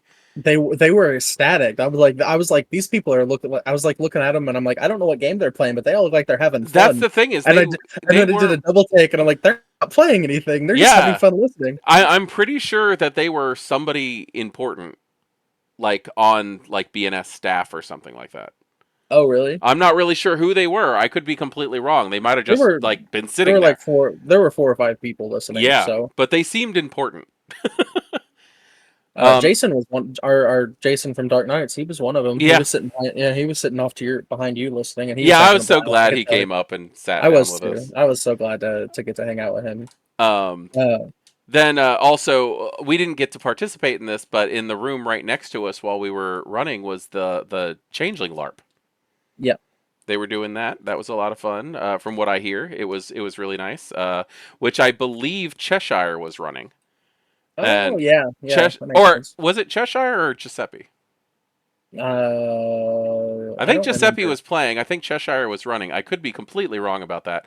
Cheshire is the guy who's in charge of like character sheets and stuff at Darkness is Emerging. I had a lot of fun getting to hang out with Cheshire. Me too. Like he's an absolute hoot. We kind of rubbed each other the wrong way in Texas in character. Yeah. But he brought his Texas character. Yeah. Here, he was the Harpy in Texas. Yeah. And he ended up getting some pretty cool stuff for him. Yes, he did. But like, I don't know what happened. Like, I went up to him the first night that we got there, and I was like, "Hey, I never got an email back from you about stuff. I need to like update my sheet and stuff." And he's like, "Yeah, I answered it to you back in April," and and he was able to like, we were able to like pull up the actual email. I was like, "Well, I'll be damned. I just completely missed it." Like, I answered his request for updates, and he answered literally that day. And I just didn't see it. And I was like, hey, I need to freaking hear something from you. That's funny. But like, I don't know. I had a great time hanging out with Cheshire too. He's just a great guy. Cheshire is awesome. And his character Tick, he does an incredible Beetlejuice voice. Yeah, he does. That Nosferatu is really nasty. Yeah, I love him. Like he's just shit talking everybody the entire night and Yeah. like not doing it quietly Well, either. And I'm like, he's a harpy. Like, yeah. And like Kevin Jackson was like, and we get to host our illustrious Elysium, and I just hear him off like he's like not even 10 feet from me. He goes, "Yeah, it's not as cool as the first one," and I'm like, but second, he's like, second one's never really as good as the first one though, really. And he's like looking around, he's like clapping to himself, like, right? Am I right? Oh, it was so funny, dude. he's just a Uh, shit talker. I love him. oh yes, he's a hoot in and out of character, Yeah. but I had a blast getting him to Cheshire, and but the game that the its delivery, it's not delivery, it's your elder. The plotline to that had a wonderful twist in the Saturday game the It next day. did. It did. Real quick though. After that Oh game, I yeah. got ready and I went to the Canada at midnight game, and Oh, that's right. Yeah. I got to play a Malkavian by the name of Booker, who was a conspiracy theorist. Nice. And oh my god, I can't even go into the stuff. I'm pretty sure that this video would be absolutely demonetized if I talked about the stuff that I pulled in that game. Yeah, it would be. But I had so much fun. I was asked by several people if I'm going to be bringing Booker back to the Cam game in Vegas. That So would be I'm cool. probably going to end up playing Booker again. I love that character. He was just kind of he was a pre-made sheet that was given to me by Chris, who ran that game. And by the way, she nailed it. Like, she was obviously very like, oh my god, this is happening. Hmm. But like, her storylines were on point. The organization was on point. Like, she was there to make sure everybody had what they need. Amazing storyteller. I'm very glad I got to have fun with that. That's awesome. Sorry about the other Chris not being able to be there because he had recently had surgery and stuff. And but Yeah. like, the fact that Chris replaced Chris, both Chris's did great jobs. um, but Yeah, yeah, that I didn't get to go to the Canada at Midnight game. I wanted to, you were but exhausted. I had soon as I got out of your game, I had my appointment with Maven for That's my right. You Fang got your set. fangs. You got your fangs in. They look You awesome. went and They saw the look vampire incredible. dentist. I went and saw the Vampire Dentist. And Maven, then what Maven was the Fang Smith is amazing. He does he's an really great awesome work. guy. He's such a good guy too. Like um after like I had found out like he and I were talking during my session and I was like, I'm starving. I'm like, I don't care if I miss the game at this point. I have not eaten all day. Yeah, I'm so hungry. Like it's pushing on 7 o'clock at night. He'd been working all day and he hadn't eaten all day. And I'm yeah, like, dude, I'm going to get a pizza. You are going to eat some pizza because you deserve to eat too. yeah. And like we we just sat outside the on the stoop of the hotel and just polished off like two or three slices of deep dish Hmm. Giordano's meat pizza, and it was so good. It was super funny too because at some point B Dave, Cynthia, Jason, and all these people like started coming back into the hotel. Hmm. And I held up the pizza box and I'm like, community stoop pizza if anybody wants some. And like V Dave got a really good chuckle out of that, and he's like, "No, we just came back from eating, but thank you." And this pays off 2 days later, right before we're ready to leave. B Dave comes back with a pizza and goes, "Community stoop pizza if you want one." That's awesome. And I'm like, "No, unfortunately, I just ate, but thank you." And he's like, "It's your only chance. It's your only chance. You claim it or miss it now." And I'm like, "I guess I'll have to pass. I'm stuffed, man, but thank you." And that was fun. But yeah, I got to hang out with Maven, the Fangsmith. He's a fantastic human Yeah, being. I enjoyed really getting to meet him. And actually, I got to eat lunch with him and Coop that's while we were nice. sitting out there and just talk and catch up. So that was a Yeah, lot of fun. yeah. While the Maven, Canada, and that was while the after Texas, like, he was the first person who reached out to me to ask how my trip was. that's awesome. Like, I was like, I did an interview with him. We talked. Hmm. We ended up connecting on Facebook and stuff like that, and then we went our separate ways. I really didn't expect to hear from him again, except at an event. Yeah, And now all of a sudden, I have another friend. yeah, Like, that's what yeah. these events are amazing. Is like, I cannot believe how many people have become important in my life because I of know. this. Yeah, like that was the thing that like blew my mind too. Yeah, Was like just the people that you like instantly connect with. really is the friends we meet along the way. It's the things Um, we made along the way. so Then there was Saturday, and we did the Saturday game, and I did Yeah. not end up running the game that I was supposed to run. Nope. I showed up to the game where I was supposed to be running, and no one had shown up. Everybody had canceled I last take minute, exception to that. huh? Except I take exception. except for silent, everybody I had was about canceled to say. because they had other things they wanted to do, and I 100% understand. Oh That yeah, is no, I don't by blame you. all means obvious. If you if Even I was running back and forth between the Dark Epics and Vampires and Exactly, Vino and exactly. There's stuff. Dark Yeah. Epics, there's Vampires and Vino, there's the various panels that were going on. I completely get that. However, as I'm getting ready to leave, one of the people who run everything comes up and he's like, "Hey, we have a late, a late entry."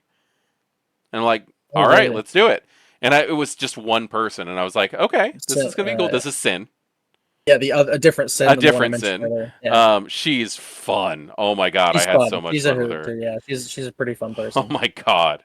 Um, she was just a great. She was a great person to play with, and I Oh I, yeah, I actually thought it was just going to be me and her, and I was like, I'll do a one person game. yeah. That's great. Like, and it just turned into a feed. It was a feeding scene over Hmm. some like stupid stuff that Aaron was telling us in the Yeah, car on the way there. That yeah. just like it was fun, and then all of a sudden another person trickled in, and then you and Magic showed up, and I'm like, okay, we got ourselves a game, Yes, we do. and And it was a it game. was a game. It ended up continuing from the story that we ran the day before for the cam stuff. This one was more like supposed to be anarch, Hmm. um, but it was. I don't even know like how much to talk about this because I could go on and on about this one. I just had a lot of fun. Everybody was. I let people be as nasty and violent as they wanted to be. Like that And was they basically were. it. There was a death toll of 149 people. Or Hey, sorry, what 149? Sorry, that's just my old store number that I used to work at the art store. There was a death there was a death toll of 49 people, not yeah. 149 people. And let's just say Sin is one inventive Zemitzi player, Yes, she is. and I the was. Voivode appreciates that. I'm just gonna say she that. she was very, very, very creative. I've had the luxury of getting to like do some text based RP with her Hmm. and that character. And the way she narrates, uh, like the details of that character Yeah, of it was Virion. Varen. Um, Yeah, Varian. yeah, Varian. Um, phenomenal role player, phenomenal player, phenomenal human being. She's just a very nice person. I'm just gonna Um, go ahead and say between Sin, Varian, mhm, and Vivian, I just would have packed yeah. those two up and brought them home with me. Just absolutely. Like I loved everybody like that we got to play with and everything, but those two were just on my wavelength for storytelling. Oh yeah. And I could just imagine the horrible, horrible, horrible plot lines that the three of us could come up with. Oh, I'm sure it would be a very like very dark series Very again. rated art R event. Yes, yeah, definitely. Um, but then, so to talk about a little bit about what happened in our Camarilla game, we delivered a Giovanni Elder. Yes. In our Anarch game, what started off as a feeding scene turned into a masquerade violation, mass murder cleanup for two of our players. In the same Giovanni's restaurant that you Uh huh. guys had delivered to the day before. Yep. And I'm playing the wonderful and never ever do anything shady or in or sideways to anyone, Jack. And I decided Magic's Nosferatu's there. Don't know him from Adam. Just hey mate, you want to go look in his basement, yeah? I And love the voice. I love the and accent we for Jack. Oh my yeah, god. Jack we just went down to look in the Giovanni's basement. And he's like, if I was a lousy corpse hunter, where would I put the skeletons in my closet at? And he finds a giant freezer there. Oh, I'd fancy that's probably where I'd put them. Uh, lo and behold, what do we find in the Uh, freezer, Maquette? yeah, you found the body that was delivered the day before by the Camarilla characters. And what happened to it? Well, it was being guarded by two ghosts, and I threw to see if specters were going to be a thing, if the shadow of the wraith was going to take over. One did, one didn't. So, like, the wraiths who are supposed to be guarding him get into a fist fight because one's like, "We got to protect," and the other one's like, "Let's see what happens." Yeah. Um,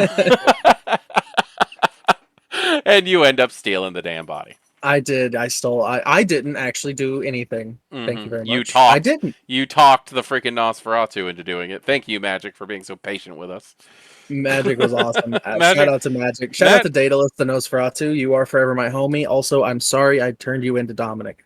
I totally threw you under the bus, but that's another Magic's point. actually going to be my partner, my assistant ST partner in Gen Con. Oh, that's awesome. Yep, yep. I'm That's excited. so cool. I got to assist for him at MarsCon, That's great. That's awesome. and he's going to assist for me at Gen Con. Yeah, Magic and awesome people as Good well. people. Awesome people. Yep. But yeah, I didn't do anything actually. I just said, "Hey mate, what do you charge to do a job?" He named his price. I made a counter offer. He accepted, and then he proceeded to take the body of the Giovanni Elder and obfuscate and chimерistry our way out of the basement. Yep. I actually never touched it. Anyway. And then and then Daedalus threw the body of the elder in the Magic's bat. Nosferatu's name was Daedalus. Yes, he threw the body of the Giovanni Elder into the bathroom of my RV, and I shut the door. So you never And touched him. I never touched You him. just paid somebody to do it for you. I didn't pay him a thing. I never exchanged funds. I got in the RV and I drove off. Oh my god. Who put Anyway, that there? so after that was the big event. Yeah, the After that was bill, the major man. event, which I've was, got oh my cliff god, notes because I could talk forever, so I actually came prepared with that's cliff good. notes to avoid That's doing good. that. Well, at the beginning of the events, the players all break up into different rooms depending on their faction. Hmm. We meet up as factions and then we hop on buses and we head to the main event. This gives us a chance to have somebody at the event that we are there to interact with, that we have a goal to meet and things like that. And when I walk in, I got all dressed up. I was wearing a suit and this hat that was given me by a wraith from the last event, and like just all of this stuff. And I walk in and they're all talking, and Nomad turns and points and goes, "The main goal tonight is to keep Mekhet alive." And I went, "Oh shit! I got everybody involved in this. That was not the intention." And because I still have that damn cup, Yep. so we end up going to the bus, and when we get off the bus and start heading in, I've got 4 gangrel on me. I got 2 in the front, 2 in the back. I'm dressed like that. I feel like a mafia don. You looked like one. I that's what I was told. I was told that I looked like I was like in charge of some like major gang, and I had hired muscle surrounding me, which technically I did. Um, but it was gorgeous. It was at the what was it, the Chicago Surgical Museum or something like that, which Yes. is Yep. medical history museum, which is in a mansion in like Hmm. it was like a 3-4 story mansion on the Gold Coast of Yeah, it Chicago. was. It It was was awesome.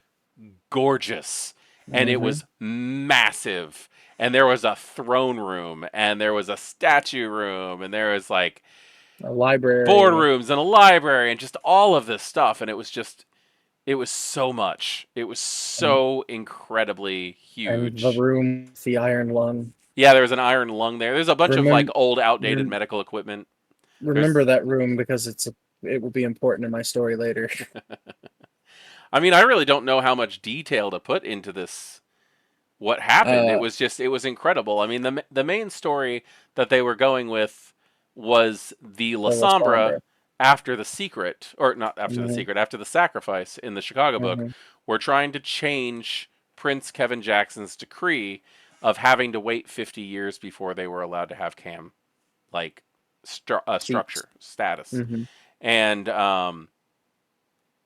so they were trying to make it so that there would be a Camarilla Primogen for Clan La Sombra in Chicago, Yep. and it was intense.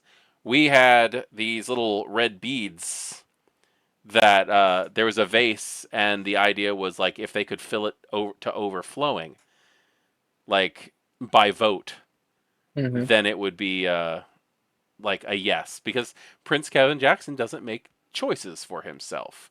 Nope. He pawns it off and claims that it's democracy, so he can't be blamed for anything. All Which right. I'm just going to go ahead and say that B Dave did a phenomenal job playing that sleazy Ventrue. Yes, he did. And like I have a lot of respect and love for Victor Temple. I do too. And seeing him play like the evil opposite Hmm. of Victor Temple was just incredible. Just freaking incredible. I like 3 months before, well, I guess whenever it was they announced that the next event would be in Chicago. Hmm. That day I found out it was going to be in Chicago. I'm like, B Dave will play PKJ, and I will never see, like, no one will ever perform like he did in that role. Yeah. He did such a good job. Um, at the after event in San Antonio, Hmm. like where we all gathered and they like did like a story recap and stuff like that. Right. The final panel. Um, they had announced Chicago. It was either going to be Colorado or Chicago. And when they said Chicago, I said, and you can listen to my video about the final panel where I Hmm. recorded the whole thing. I said, B Dave should be Prince Kevin Jackson. And everybody like laughed and clapped and everything, and that was a thing. And then a few months later, they put up like the City of Big Shoulders like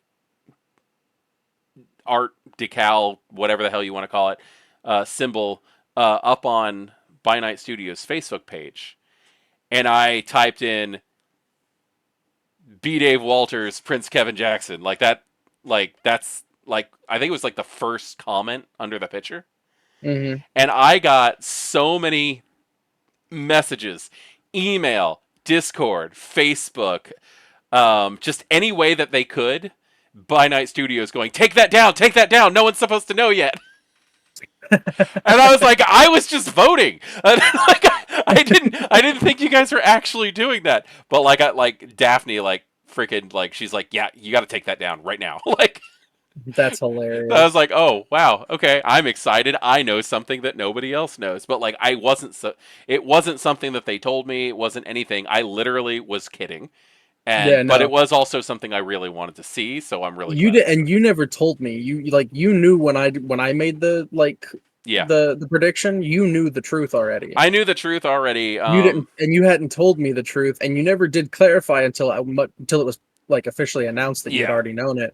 But like, I made the, and I'm like, and you're like, are you sure about that? That's pretty bold. And I'm like, I'm not backing down from this. It's perfect. Like Yeah. it was 100% a perfect casting.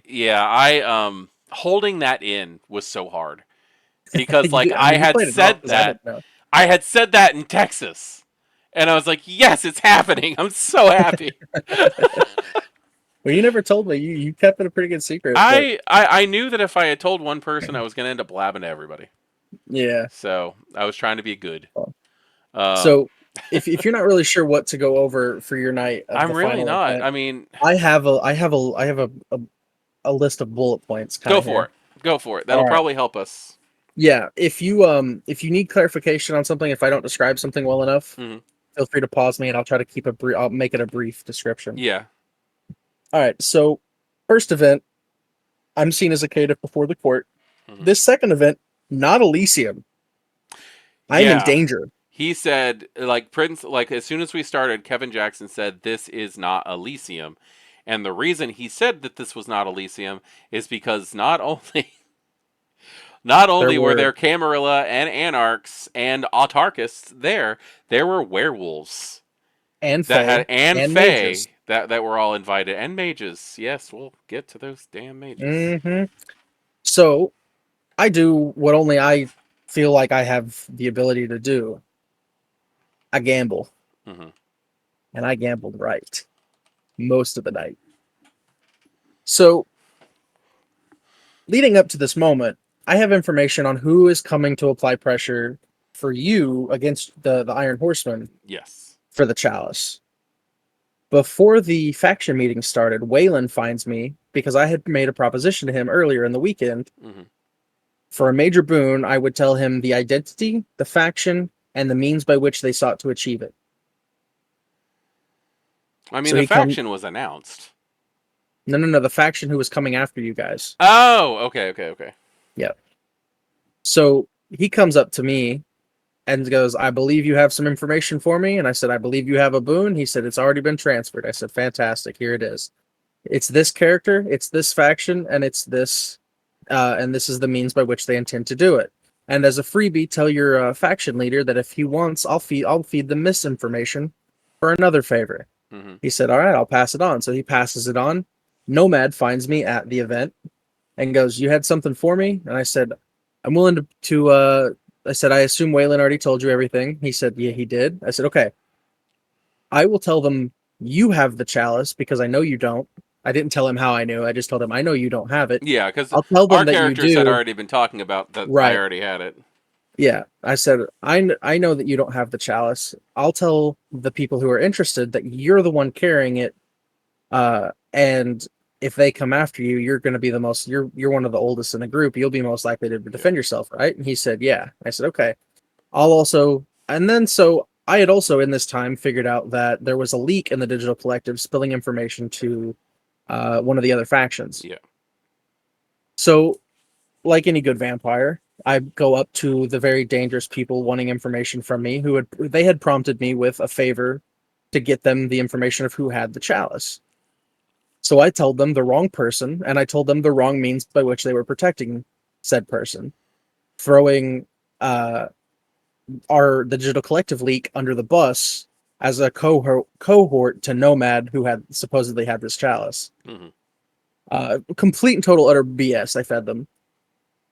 So I go on about my business, and then I find out that the people that wanted the information from me originally were the ones that were working with the mages who were giving you a hard time. Mm-hmm. Well, I have to prove myself to the Seneschal, and I had already asked that the people who I traded that information, the fake information to, I'd asked them that they get me information to impress the Seneschal. So when I found out that they're working with mages, I'm like, I don't need them anymore. I'll just cut the middleman out, and I'll go throw them under the bus to the Seneschal. To which I did. I was like, there are a minimum of two kindred in this very room consorting with mages to take the chalice from the Iron Horseman. But I misled them and set them on a wild goose chase, which impressed the Seneschal, who then had me again repeat the information to B-Dave, and they provided me with a prop that had a little stone that had the word honor written on it. Yeah. They said, and B-Dave was like, Kevin Jackson was like, you have been found an honorable kindred among this court. Sweet. I've been recognized by the prince. Fantastic. I don't understand You also got your second level of status of honorable. I did. Is that what that means? Yeah. Oh, sweet. So I'm resourceful and you're honorable. Heck yeah. I didn't realize that's what that meant. Yep.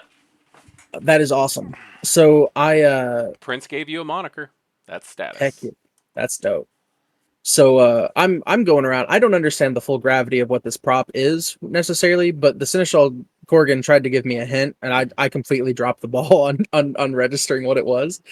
So I'm going around and I'm showing everybody I got a rock, and I had the fantastic time of getting. I got a jar of dirt. It's beautiful. It's beautiful. So this is a tangent, but I got the chance to meet the people from Mage RPG. Yes. Incredible people, incredible role players, incredible character creators. Like they're just fantastic all around. One of the characters from their game is Ancestral Blood, which takes place in Chicago. So they were there playing their Ancestral Blood characters. One of the characters is Willow Lysander, and she's a Malkavian, which obviously Malkavian myself, but don't know it. She has an animal familius named Machiavelli. That's a rat. Yes, I remember. She's carrying a little rat plushie, and so I'm like, "Who's that?" And I just kind of walked up to her and I'm like, "Who's that?" And she's like, "Oh, this is Machiavelli." And she had me shake his hand, and I'm like, "Oh wow, it's very nice to meet you, Machiavelli. This is my rock." And so we've got two Malkavians introducing a rat who can't talk and a rock with a Roscoe's word a on it. rock. And she's like, "What's the rock say?" And I'm like, "It says honor, because I'm an honorable guy in the eyes of the court." And she's like, "How do you know that's what that really means?" And I'm like, "Oh, my bad." And I turned the rock upside down and I held it back up to her. I'm like, "Here, this should show that it's legit." And she looks at it real closely and she goes, "Oh, I get it now." And I'm like, "See, thanks." You know, it was just a super fun little That's moment a between very two. interesting little Malkavian interaction. It was 100% just for us. Like that is entirely all it was, and I Yeah, loved it. Um, that is but amazing. the important stuff continues on where I met a kindred by the name of I don't know, you've heard of her, Tyler, I met the Tyler as well. leader So of the yeah, original revolution, anarch yeah, revolt. Yeah, I yep. met Well, Tyler. she used to be the primogen of the Brujah in Chicago back in the early '90s. She was also Right, like the right, right. Baron of the Anarchs, and she was in the Smut at the same time. Yeah, at So one point, she yeah. likes to play the field. Yeah, she's keeping her options open. I respect it. Yep. Honestly, I did the same thing. And I kept my options open with every loophole of information I could resell the Yeah. entire Right. night. Right. Um, so part of to finish up with the nomad thing, part of my bargain for him was I would feed them misinformation if he would guarantee me protection from the Iron Horseman, Hmm. which he agreed. So I went on and did that. Um, well, as the night goes on, I have this rock, and it comes out to the person who I threw under the bus for conspiring with mages, who doesn't know this that I've done this to him. Hmm. Uh, sees that I have this rock, and he's like, he immediately, in the most venture way, starts just bathing me in kindness and niceties and sweet nothings. And he offers to transfer a minor boon from the Archon who is present at the event. Yes. Who was being played by Chelsea Cassidy, which is Corrigan's wife, who is Uh-huh. also the person who played the. She played Lucinda in Mm-hmm. Texas. I have So, some. I have oh some. my I God, have it on. I have it on good authority that Archon Maven isn't Archon Maven. really? Hmm. That minor boon from an Archon might be a minor boon from one step higher. Ah, hell. Yeah, but Is that he. Lucinda again? Uh-huh. That's what I heard. I Oh don't know my how true it is. God. Why is she I following me? I don't know how true it is, but that's what I heard. Um, so I get Oh, that's offered to terrifying. this Ventru. This Ventru offers to transfer me a minor boon if I give him the rock, because he tells, and this is how I found out what it does. He tells me that this rock, with this word honor on it, Hmm. is one of several pieces that the Lasombra need to solidify their entry into getting their position in the city. Hmm. Biggest mistake he made was telling me what it did. Yeah. Um, I told him, "Hey, I'll think about it. Just give me a little bit of time. I don't really know much about Lasombra. I don't really have an opinion. Like, can I think on it?" And he's like, "Absolutely. I'll be back here in a little while." I'm like, "Thank you." So he goes on about his business. I go on about mine. And then I got the opportunity to meet Tracy from Magi RPG, who is playing her character, Ava Heloise, as Yes. a Lasombra. And Ava Heloise is the representative that the clan has chosen to represent them as Primogen. Primogen. Yeah. So I wait till really late into the night. And I tease her with a little red gem at one point that I got from Tyler. Yeah. And so at one point I ended up giving her that red stone. Didn't ask anything for it. I just did it. Um, so I'd already had interactions with her a little bit. So I wait till later in the night to make it known to her that I have this stone. Now, in the meantime of all of this happening, I am in the back of the building by myself in this dark room that only has one very dim purple light that casts kind of like this eerie like glow to the room, Yeah. and another light that is a like pin. It was like a narrow like strobe light that flickered like every couple minutes. Like Yeah. Yeah. it was very okay. So it was just very like random when it would flicker. It seemed like. Um, and as I'm walking through this room, I see a very tall, very goth punk looking woman with these awesome tattoos. And I'm like, "Oh, I like your tattoos." And she's like, "Thank you." And I'm like, "What's it say?" And she said something, I don't know if it was Latin or what language she said it in. And I'm Hmm. like, "Oh, I was like, I don't know what that means. What's it mean?" and she said something along the lines of like devour the very heart of those who would hold you down or something to that Yeah. effect. And I'm like, okay, you must be an anarch That's then. not And she goes, intimidating at all. yeah, and she goes, oh no no no, it'd be very hard to be the runner of the what's the position? She's The just like host of the manager, or yeah. yeah. It'd be very hard to be the manager of the succubus club if I was simply an anarch. Yeah. And as she says, as she introduces herself, she had this terrifying, evil smile, and Yeah. she goes, "I'm Portia," Yep. and sticks her hand out to shake. And Yep. as she says, "I'm Portia," the strobe light flickered twice like a lightning bolt, like lightning in the window. It was it was. I wish It's for a second that terrifying to have out of character knowledge sometimes. It really and is. I literally, because I'm like, I don't know who this woman is, out of character. I don't know who she is, so I'm not going to break character in this very intense moment where obviously she knows who she is, and I'm not supposed to. Yeah.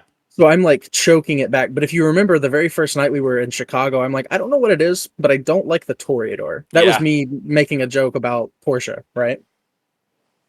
So I survived this encounter. Mm-hmm. Thank thank thank goodness. Mm-hmm. And continue on my way. I then run back into Tyler. Or no. I ran back. I eventually run back into Portia, Portia. and you happen to be there. Yeah, and I was like, And, Tyler's here, and I pointed at her, and you're like, oh god, that's Tyler. no. I introduced you. So I didn't see Tyler. I said I introduced you to Portia, and Yeah. I watched you do the same thing I did. A good 10 seconds of just repress everything you know. Yeah, Repress it took a everything you know. second. Like I was gonna. Oh god. Yeah. And so I introduce her, and then she has this weird like physical reaction, like she's disgusted or something, like makes her twitch or Yeah, whatever. And she saw Tyler. I didn't know this, but Yeah. I'm like, I just held up my fingers. I'm like, I need a storyteller. Well, Chris just happened to walk by, and I'm like, I want a premonition why she's doing that. Yeah. And I see Portia effectively trying to rip the head and arms off of Tyler, and I get this feeling of dominance or ownership, Possession. Yeah. possession. Yeah, Like and possession as in owning things, not possessing yes, as in. yeah, as an ownership. And I'm like, okay, well, it's nice meeting you, Portia. Again, I hope you have a good night. And I left. I was like, I'm out of Yeah. here. This is I don't this want is any too part. I don't big want for any me. part of this. Yeah, I'm a very small fish in a very big pond. I don't want none of this. Well, then I ran into Tyler a little bit later, and Tyler's walking around with a very beautiful journal, Yep. and she's reading it out loud like a mean girl skipping through the halls. Yep. She And was inside the very reading first Helena's page of journal. this journal, there is a great big H. Remember this letter because this is important. This letter's got this great big H, and she's reading things off, and there's this really awesome art that somebody did. And I'm like, what do you got? And she's reading it out to me, and I'm like, she's gonna be mad by that. And obviously, Silent doesn't know what he's really saying, in Yeah. one of those moments, and she's like, "Oh, I don't care," like she assumed I knew or something, Yeah. and and so I ended up doing a premonition, and Chris happened to walk by at the same time too. Yeah. Poor So Chris. she was a phenomenal storyteller, Yeah. man. Great She's so storyteller. good.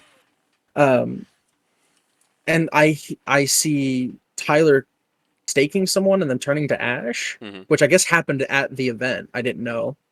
But Tyler was apparently trying to help them, and it made Portia really angry. But then I heard in Tyler's voice her screaming Helena, Yeah. which made sense why the H was in the book. Hmm. But I see Portia, but I hear the word Helena, the name Helena. So remember the H, because that's important. I go on about my Oh business, and god. eventually, at the end of the night, I get to the Lasombra Primogen, and I'll wrap this up very quickly. I said, "Hey, I got this rock," and it just so happened that it was the last rock that she needed to cement the deal. Hmm. And I said, instead of bankrupting your clan, like you're never going to fill that vase with the bag with a handful of these little red rocks to get into the court. Instead of bankrupting your clan in prestation debts, why not just you yourself personally owe one boon to a kindred isn't even from the city? I'm not even going to be a threat to you to even really have to use it unless I absolutely need your help. Hmm. And she goes, okay, what kind of boon? And I very coyly looked at her and was like, one life boon, and we'll call it good. You get into the Camarilla, get everything you need for your clan, and I get the protection I need for Freaking not knowing my god sire. And she tries to damn, adopt man. me, and she tries to adopt me into the Lasombra. And I'm like, I would like to accept that at some point, but I'm going to put that on pause right now. You're not exactly cream of the crop when it comes to social standing. How about that boon, and we'll just call it good. And I'll even you can even consider me a friend because I genuinely have nothing against the Lasombra. I know nothing about you. Mm-hmm. And she's like, okay, deal. So I got a life boon from the soon to be appointed Lasombra Primogen, Yep. which is mind boggling because, and then it gets better. I go back to the shady venture who offered me a minor boon from an Archon, and I'm like, I've given the stone to the Lasombra Primogen, the Lasombra representative, and he's like, I will have that boon transferred to you immediately. So then I walk out of there. I've walked out with the protection of a faction leader, a major boon from all of the Gangrel, Mm-hmm. a minor boon from an Archon, and a life boon from a Primogen. Yep. And then I found Portia again later. Yeah. And And this then is where the you gambling then this you is where the said gambling something. this is where the gambling about back almost backfired. Yeah. And I want to clarify for anyone who was there and around me around that time period. I really didn't mean to say this. It was like in character and out of character, something possessed me, and I just like I had zero impulse control. Understood. That happens. She's walking past me, not even coming to talk to me, and I just kind of stick my hand out to like catch her attention, and I'm like, "Is the H silent in Portia?" And she kind of like takes half a step, God damn it. and she's like, "Huh?" And then it hits her what I said, and she's like, "What did you just say?" And I'm like, "The H or the eight, the eight, like the number eight. You know, like do you know anything about the number eight?" And she's like, "What are you talking about?" I'm like, "I don't know. I must be confused." And she's like, "I think you are." And I'm like, "I'm so sorry, ma'am. I'll leave you alone. Have a good night." And I just scurried off. Dude. Playing with fire. Dude. That's a bit much. Yeah, I'm Yeah. not going back. Come on, man. Come to Vegas. It's an anarch city. We're gonna have fun. Yeah, we'll see about that. Silent may just like bunker down in his small town and never All leave. right. I'm gonna do a quick succession Yeah. on what happened with me because there was a lot, but Oh, I know. Yeah, I it don't was even know insane. the whole story with the mage thing. So due to your interactions with the Seneschal and everything about the Chalice, I ended up having to give the Chalice up early. I'm sorry about that. It's absolutely fine. I had intended to give it to the Prince because I wanted to show him my ingenuity on how I could do things for him. Smart. Unfortunately, it ended up going to Inyaga the Gangrel instead, who came up to me and said, "Give me the chalice." And I said, "No, I'm a shapeshifter. You might be too. How am I supposed to know you're who you are?" Which you had me Which verify. which I had you verify, and the proof was done. So I ended up like opening up my chest cavity and giving it to her. She was disgusted. I was like, "Don't worry, it's not sticky."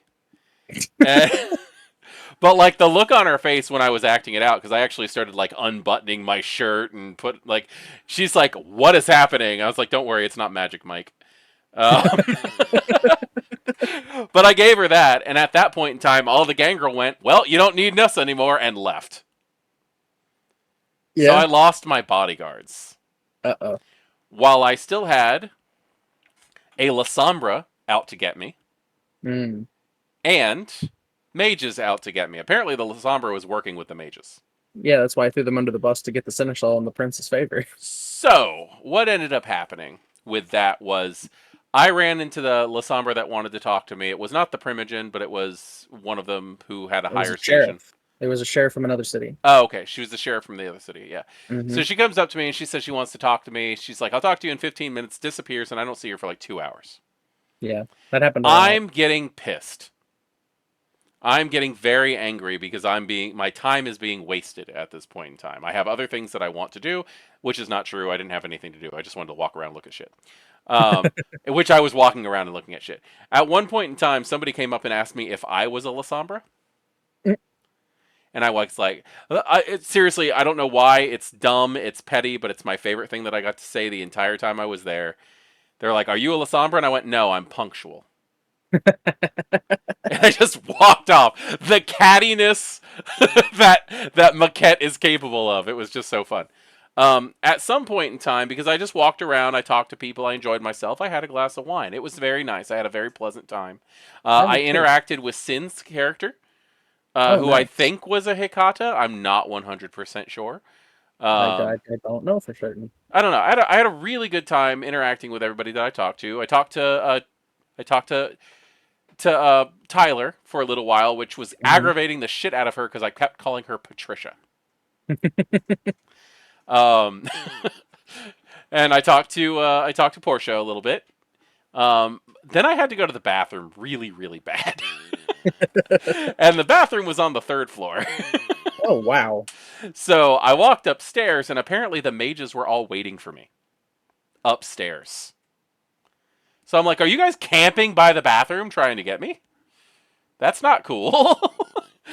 But I got pulled into a room to deal with the mages. Now, I don't want to go into a lot of detail with what happened at the mages. I want to Hmm. say right now that the storytelling staff for the By Night Studios Darkness Emergent events are on fucking point. And they are there to make sure that the game goes well for everybody. And I'm Yep. going to go ahead and leave all the drama and crap that happened out of it. Yeah.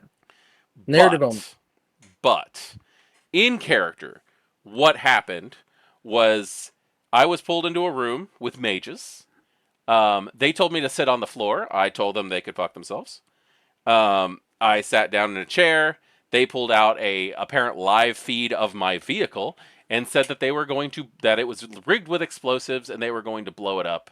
And my horde was in the car and they were going to blow up my horde. That's crippling for Azamitsi. Hmm.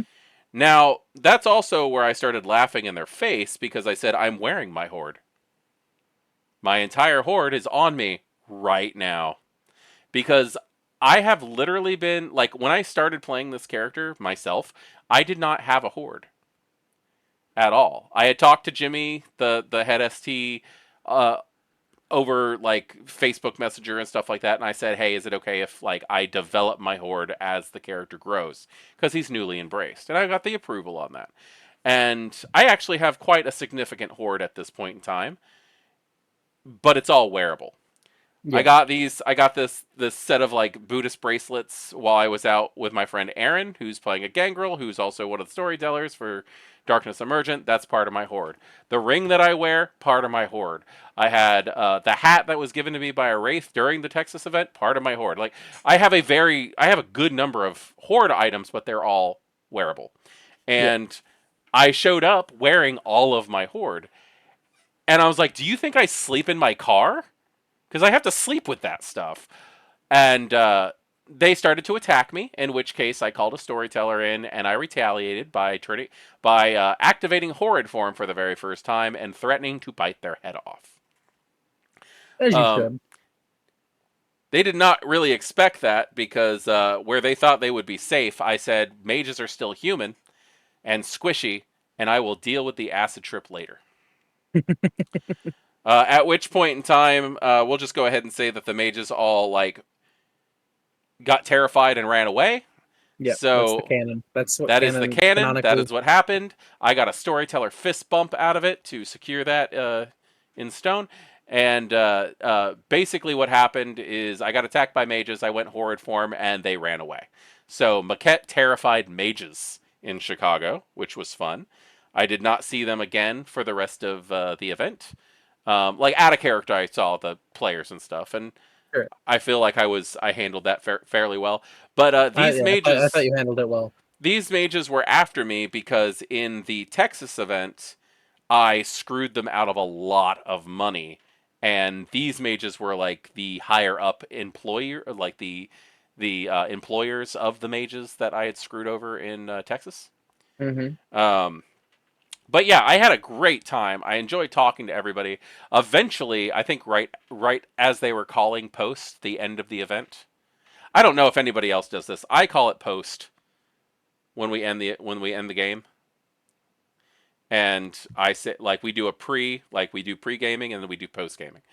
Um, when they finally called the end of the event, I finally got to talk to that Lasombra while everybody was shuffling off to the buses and final announcements and stuff were being made.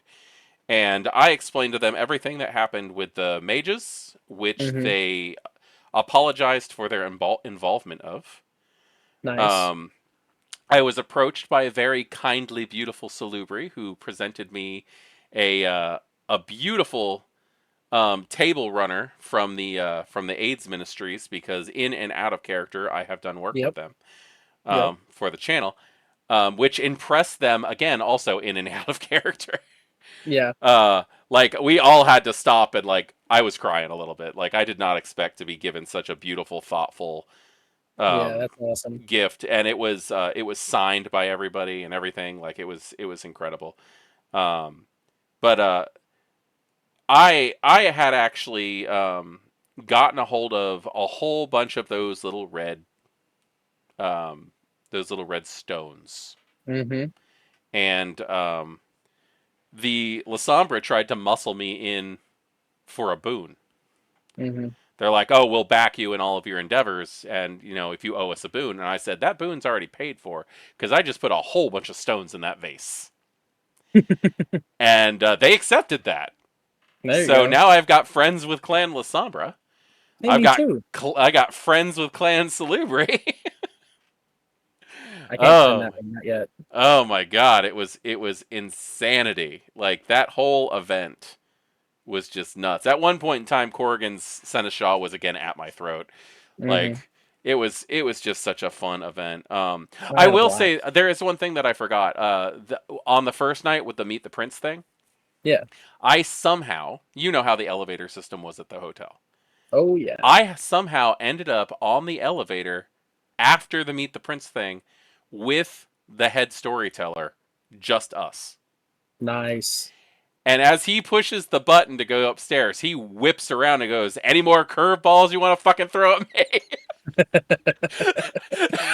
Because of the Chalice thing, because of taking the Chalice like that. Oh, Because okay. he really expected a player to hold on to the Chalice the entire time. And like because it was inside my character's body, we just handed it back to the ST staff. Oh, But that's funny. like me, I'm just sitting here going as the forever ST. I just like went, I pissed off the storyteller. Yay! That's what we want. Like that's what I want as an ST. I want people to outsmart me. I want people to do things that surprise me that I I have to feel like like think on my feet about. I feel like I did that Saturday. Yeah. I'd never seen that look on your face before, and it was great. I'm like, oh, I see. I get why he's this way now. I understand why he's always gunning for like freaking the storyteller out. This is fun. It's fun. No, it was really great. I ended up staying after at the main event to help clean up and stuff. Oh, okay. Didn't take the last bus. We ended up taking an Uber. A few of us ended up taking an Uber. I hung out with Desert of Shadows people, and then we ended up going to the Irish pub. I can never remember the name of. It's like Yeah, huge, famous Irish pub in Chicago. yeah. Eating Irish egg O'Toole, rolls, O'Toole's, like Pat. O'Tolly. Okay, O'Tolly's is an actual Pentex Yeah, thing no, from World of yeah, no. Darkness. It's I think it was like O'Toole's or I think something it's like like that. patio tools or something like that. I don't Yeah, freaking remember. patio tools. That's something like Something that. stereotypical Irish pub. Yeah, But yeah, we went. We had fun. Stayed up way too late, and then had to leave in the morning. But yeah. it was a amazing event. I loved seeing everybody, and I'm so happy that we got to go together. Oh, dude, me Like that too. was Like great. I was after so the so like the fact that you and Aaron got along just as well as like I get along with you and we get along with Aaron is oh just like yeah. holy crap, this was great. No, dude, I got Aaron's phone number. He's on like I've added him to my discords and stuff. Like, yeah, he's cool, man. I don't I even like think Aaron a I lot. have his Discord. Oh, We just like Facebook and text constantly. yeah. I after the main event, I actually got to I was going to ride with them back to the hotel, Hmm. the Magi RPG crew. The characters being Storm the people the streamers being Stormbeard, Miss Magitech, Yeah.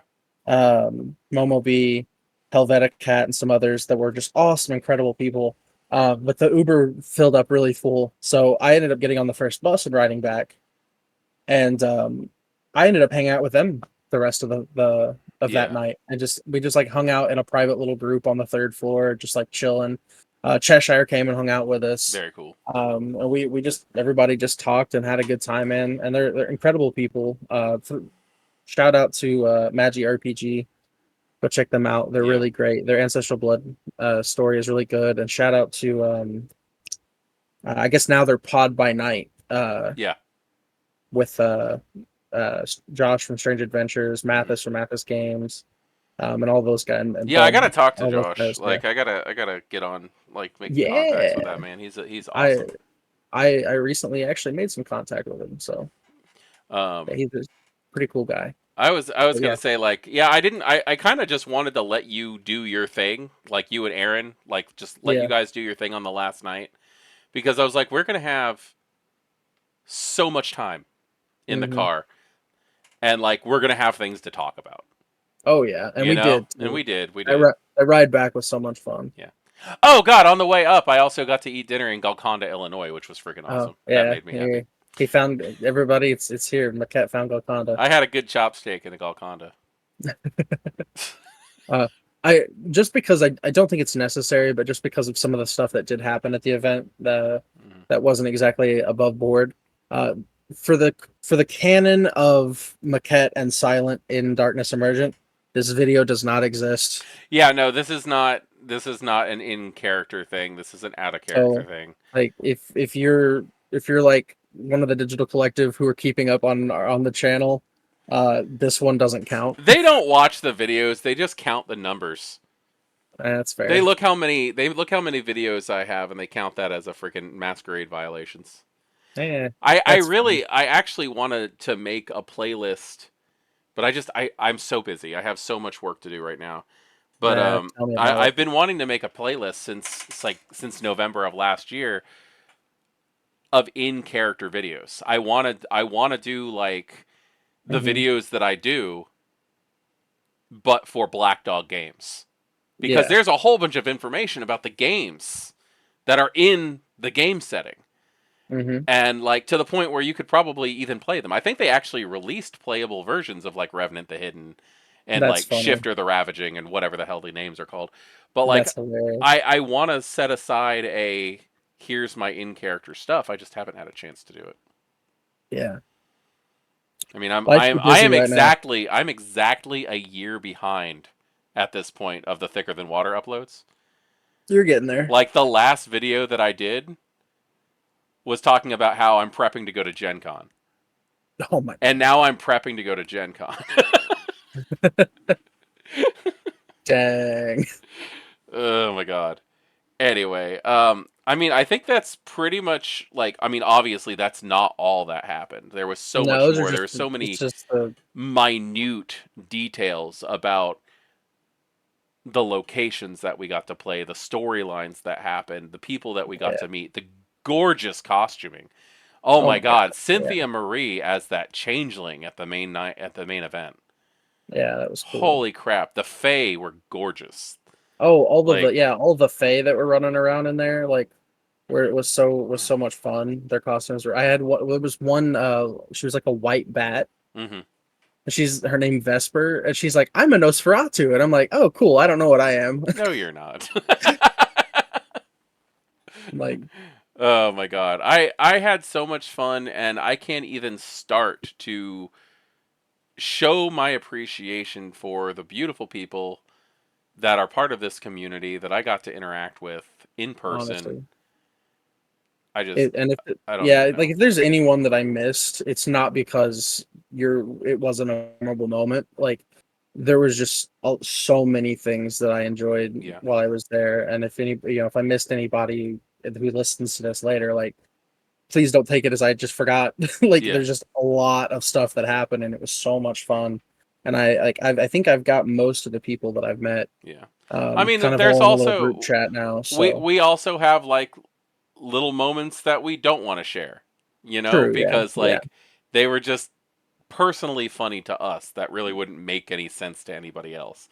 Yeah, Like, I had to share the one with Willow because that one was just so funny. I loved it. yeah, that was. I mean, oh my god, this whole time, like, I got to sit and have a nice long conversation with Sala from Desert of Shadows. He's like one of the head Yeah, STs. And, yeah, like, we've and been I talking for a long time. Like, I made I made friends with some of the people from Desert of Shadows. Even yeah, just like traded phone numbers and stuff. Like yeah, got we them on ended up Facebook. going out. Got them. We Yeah, we ended went up and had going lunch out with to them before lunch we on the left, way out.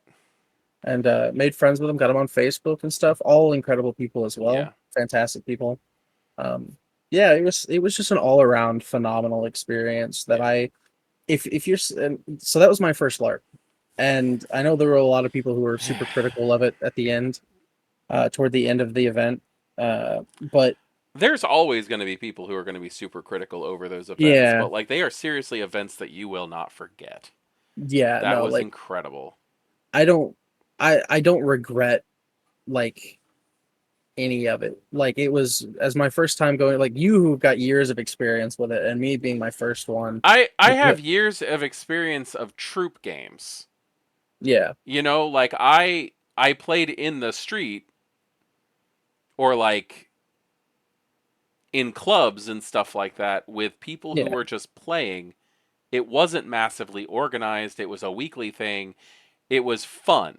And yeah, I'm not gonna overcast how amazing those years have been for me. And running them. Like they've definitely given me the experience to expand my life in directions that I want it to go in now.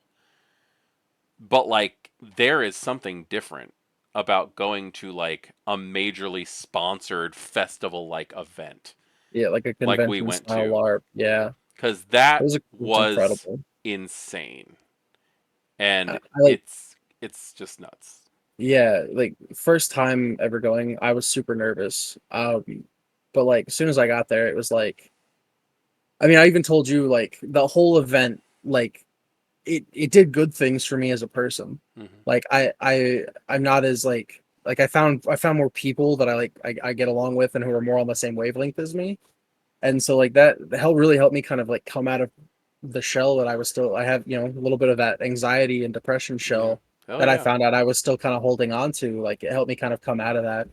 And like if anybody who's listening has never been to a LARP and you're like, oh, I don't think I could deal with it, I don't think I could go, or you Yeah. know, even if you don't have like a whole lot of money, like just buy us the cheap ticket and go up for the one night of the main event. Like Yeah, it's seriously. just so much fun. Like I There's a always going to be 1,000 times recommend places it. there's also going to be places in those events that if you feel overwhelmed, you can always go back up to your hotel room. Yep. Or you can always like go out to a Starbucks Those- down the road. Hell, in Yeah. Chicago, there were like 8 of them in a row. Like Yeah. That was on Magnificent Mile though, so that's why. yeah, I'm just saying like there are ways for you to slip away if it gets overwhelming and Yeah, I'm not going to lie, it gets overwhelming. it does get overwhelming. Like there were like I said, I didn't even go to one event because I was like, Yeah. I really just need to stay inside tonight and just chill. Like I needed that refresher before the Yeah. big event. So I mean, I but yeah, no, it was so much fun, man. Like just the people made every bit of it worth it to me. yeah. Like I'm not like I spent a very like absurd amount of money on this trip. Not to flex, but like just to say like I don't regret it. Yeah. Like I don't regret a single penny I spent. Like it it was was incredible. as a person who went as a guest of By Night Studios, Hmm. as a person who went to work effectively, I Yeah. spent a shit ton of money at this place. Like Hmm. definitely I spent money, holy crap. But like Just on parking. just on parking. But it was the experience of the entire Yeah. thing. Like The I whole thing definitely could have together. gotten out. I definitely could have gotten out of there with like not spending as much as I had. Oh yeah, I could have But too. like I mean, I got souvenirs for my family Hmm. and like yeah, my kid plays Malkavian and Tremere, so I got him the pins and stuff like Nice. that. And Yeah, the pins are nice. Oh, yeah, that was another detail for my character the whole night or the whole event was I wore my pin backwards. yeah, yeah, like and inside the collar. and I would hold up the out of character symbol and flip it over whenever I would talk to other Malkavian characters in Hmm. case they could like have any way of knowing. Well, And there's that was like how I think the first point of like the cobweb lore sheet or something yeah, lets as you you can identify tell, they're others. yeah. I guess Uh, the last big thing that I want to say though is I was presented also, and I'm not gonna give names mhm, just in case they weren't supposed to do it, mm. but I was presented with a copy of Laws of the Night while we were there. Oh So yeah, I remember that. Yeah. my LARP that starts in just a couple weeks, Hmm. I have a copy of Laws of the Night. Like I was given one of the storyteller copies while that they were using during the event. Yeah. And I'm pretty sure it's because they saw me trying to lick the copies that were up for auction. But Look at this guy. He's over here licking books. Someone give him a book. I want a book. It should be here by now.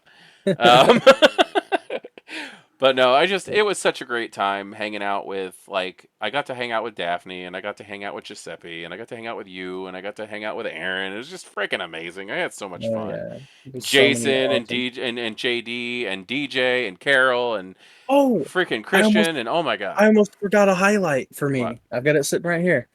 I bought a book of Nod from the merch Yeah, table. yeah, yeah.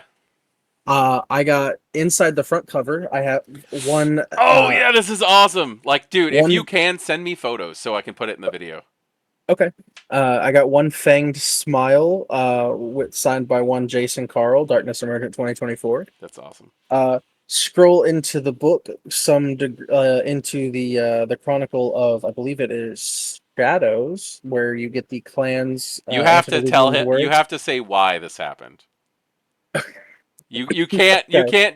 You can't just put it out there like it was your idea to do this. It wasn't my idea to do that. you have to So tell the story. I asked Jason. I was getting my fangs done with Maven, and Jason Carl and B Dave come out, getting ready to go to an event, and I'm like, hey, I hope I don't. If you guys have a minute, would you guys care to sign my book of Nod? Like, I would really appreciate it.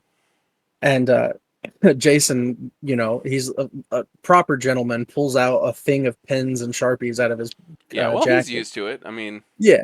And he's like, absolutely, we would, B Dave, he's standing around. He's got one hand full of like energy drinks, and then his other hand with a box to which he had taken the monster energy or the type of energy drinks out of. mhm.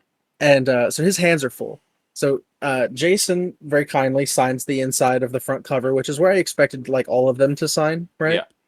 Yeah. Um, and after Jason finishes signing, he and B Dave start talking about what color of they're gonna try to find because it's a very different. It's very black and very hard to write. You Yeah. need silver, but the pages are white, so you need yeah, it's very hard to like find the right color.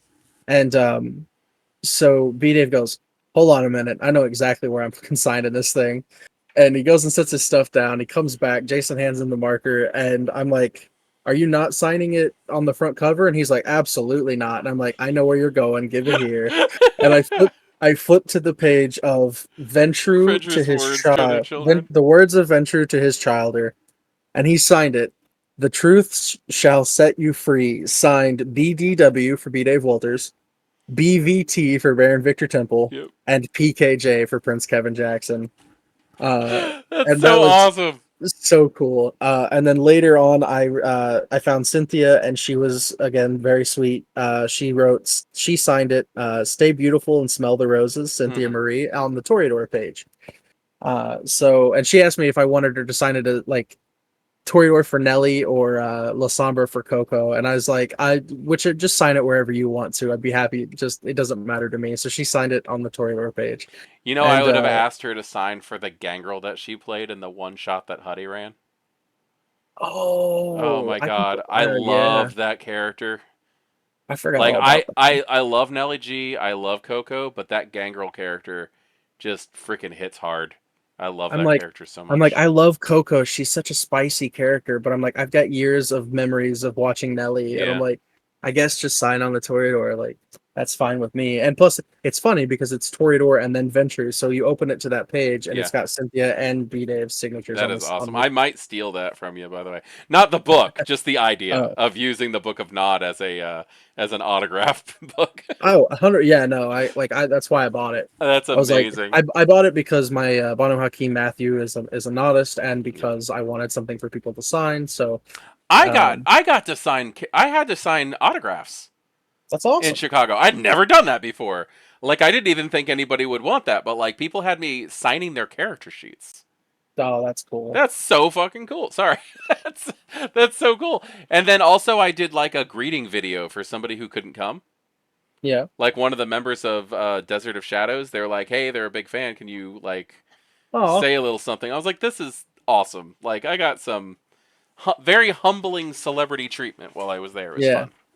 I know, like just the idea that people were like heard my voice and are like silent, Yeah. or the like the gifs and stuff, like very small scale kind of like very niche minor celebrity stuff, but I Yeah. loved it. It was so nice. I had a member of the storyteller staff. I'm not gonna name who it Yeah, was, no. but it was somebody that I hadn't ever met before until then come up to me, and he had had a few drinks, and he was like, "I love your show." I was like, "Yay, this is so fun."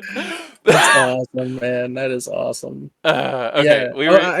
I also got to meet Daphne, for the CEO, by night. Daphne's a sweetheart. She's great. We I we am we so had a good happy. conversation about Yeah. some stuff out of character, and it was great getting to meet her. It was funny. I hadn't met her 5 minutes, and I'm over here getting my Fangs thing done before I had the book signed, Hmm. and I'm like, "Hey, you're Daphne, right?" And she's like, "Yeah." And I'm like, "I'm Silent. I work with Maquette," and she's like, "Oh, it's very nice to meet you." And we very briefly exchanged pleasantries. And Yeah. then I'm sitting there starving, and I thought you were getting food. And I'm like, Daphne, would you text Maquette my order? And she did. She texted you my order, which was so sweet of her. I remember because I was like, "What?" Yeah, I you was so text me. You text. confused. Yeah, because I couldn't text you at the moment. I was busy. You're That like, would was you ask great. Maquette when he's bringing me pizza? I'm so hungry. I'm so sorry. There was a complete misunderstanding of communication on that one. It I happens. It seriously happens. thought you meant let's get food after. No, I was too hungry So, to wait I'm till sorry. I didn't know that you hadn't eaten at all. I. You Oh know how my you have god. occasionally have the hung eat, what is it, The eater of Eater of world? Worlds. I suffer from the Yeah, Eater I of was I Worlds. was I was on one of those type beats. Every once in a while, somebody's like, "You have Methuselah's thirst," and I'm like, "I'm not eating people. I just want to eat an entire Taco Bell. That's all." Like the Concrete and whole all. store. Yeah. Okay, so we need to round this up. It's almost been 2.5 Yeah. hours. Oh my gosh. So let's just go ahead and do this the way that we always do this. Do you have any self Absolutely. promotion you want to go over? Uh, I have yes, I do, and I have a little bit of a community update thing as well. Okay. So self promotions. I am Silent Comedy. I am the community manager for Our World of Darkness. I am also the I guess host of the Our World of Darkness presents Werewolf channel. Hmm. And I am also a creative consultant. You can hire my services to help you write characters, help you reconnect with characters you've already written. For players, and then for storytellers, I can do the same thing for your chronicles. I can help you write out uh, effectively a setting and a plot, and help you write out NPCs. Or I can help you just kind of tune up and redefine where your chronicle is going and in the direction that you're wanting to take it. My minor community update is that after Darkness Emergent, life got really hectic for me on a professional level, and so I am very sad to make this known, but I didn't want to leave anybody hanging. I will be pushing back the full launch of my channel uh, back at least till August. Yeah. But So that means as that's more time for us to get you 1,000 subscribers That's before we actually get right. anything out there. That's right. Which I really want to see what That would be happens. so That's funny. hilarious.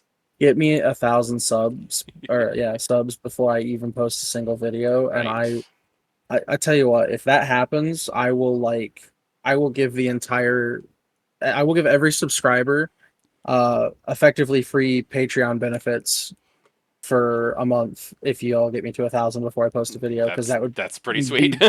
But yeah, so like everyone, 1,000 people get free Patreon benefits, no ads, nothing. Like, I'll bankrupt me just to give you guys Nice.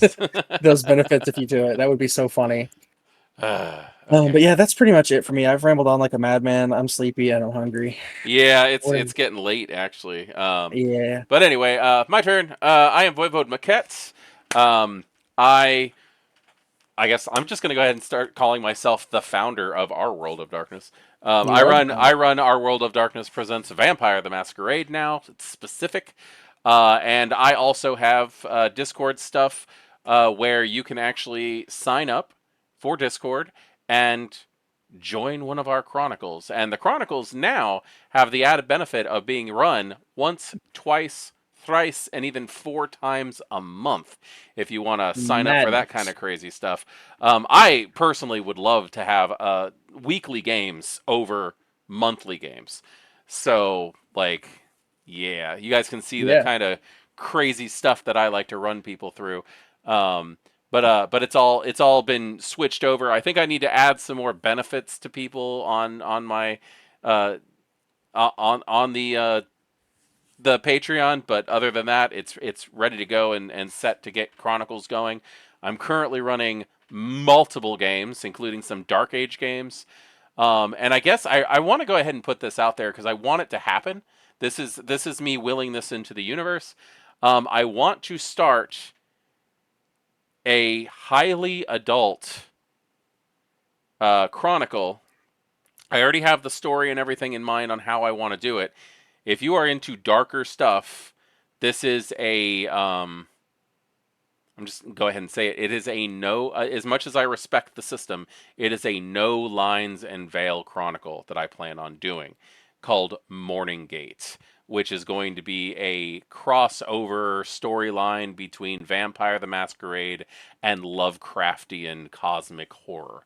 So that is what I'm putting out into the world right now.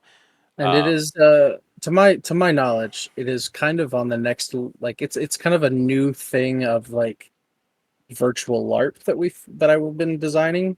Like, I'm not going to claim that I'm the only one that's ever thought of doing this, but like, we've got to are we still doing that for that, or I think this is primarily going to end up being a standard chronicle at this point. Like okay. I want to keep working on this virtual LARP idea, Hmm. but I want to get this. I want to get that perfect. I want people to be able to play it without hitches in the Absolutely. road. Absolutely. And I'm getting antsy about running Morning Gate. I love the storyline. It needs to happen. But it definitely will be darker, and it will not be for the faint of heart. And I also Yeah. will not look down on anyone who just goes, "Yeah, no, I can't do that." Yeah. Because I mean, my games that I do have lines and veils, I have people who do that sometimes. So Which I guess other than that, that's all I got. the only thing I forgot, because I'm not used to plugging it, is I do have, for the werewolf stuff, I do have a Patreon. The links and stuff will be in the description. Hmm. Um, I do have patrons who are signing up for some of those benefits. Channel related benefits, obviously, those will come in time. Yeah. However, I am still doing the personal request and private server stuff Yeah. I'm going to point with out my also, patrons. So, Silent is a freaking amazing storyteller. So if you thanks. want him to run a Werewolf the Apocalypse or something like that, seriously, you cannot do any better than Silent Comedy as a storyteller. Thanks. Yeah. Yeah. Right now, I'm not offering any games yet. Yet being the key word there. But I am offering to my I think it's my tier 3 and higher patrons. Hmm. You get special access to private channels that I pretty well lurk in all day, as well as monthly personal requests and polls that I'm going to start throwing together once we get enough people kind of filtering in, Hmm. where you can effectively, everyone can kind of come together and say, hey, make us a character, or hey, write us a plot, and I'm going to kind of put that out for everybody to be able to enjoy for themselves at their home tables and stuff like that. So, Absolutely. but I Absolutely. think that's pretty much it. Yeah, man, it's good to be back. This one felt chaotic and wild, but there was so Yeah. much to pack in. Like, Yeah. And I mean, it wasn't our typical, clan discussion or anything like that. Like, we're going to get back to that typical stuff. Yeah. for that, but like it really felt only right to do a tapping the vein on Darkness Emergent. Instead of You know, having like an entirely different video of just you and me rambling on for 2 hours. Absolutely, absolutely. Yeah. Make it part of the Tapping the Vein series. Now, I'm gonna go ahead and name drop. The next episode will be The Beast. The Beast. We'll be covering The Beast. Yep. How players and storytellers can, how I feel and how Maquette feels that you should portray those, run those, and what the psychology Yeah. and really Maybe get into not the should, but nitty gritty. definitely our style. Our style, yeah, that's Yeah. our perspective on how that looks and what that looks like in games. So we're gonna get back to the regularly scheduled kind of lore stuff in the next episode. Yeah. So Yep. Yep. So I think we're done, and you have yeah, something to say. it's time finally after like a month to drop that sick outro. You guys have a great night. We'll see you in the Yeah. next one.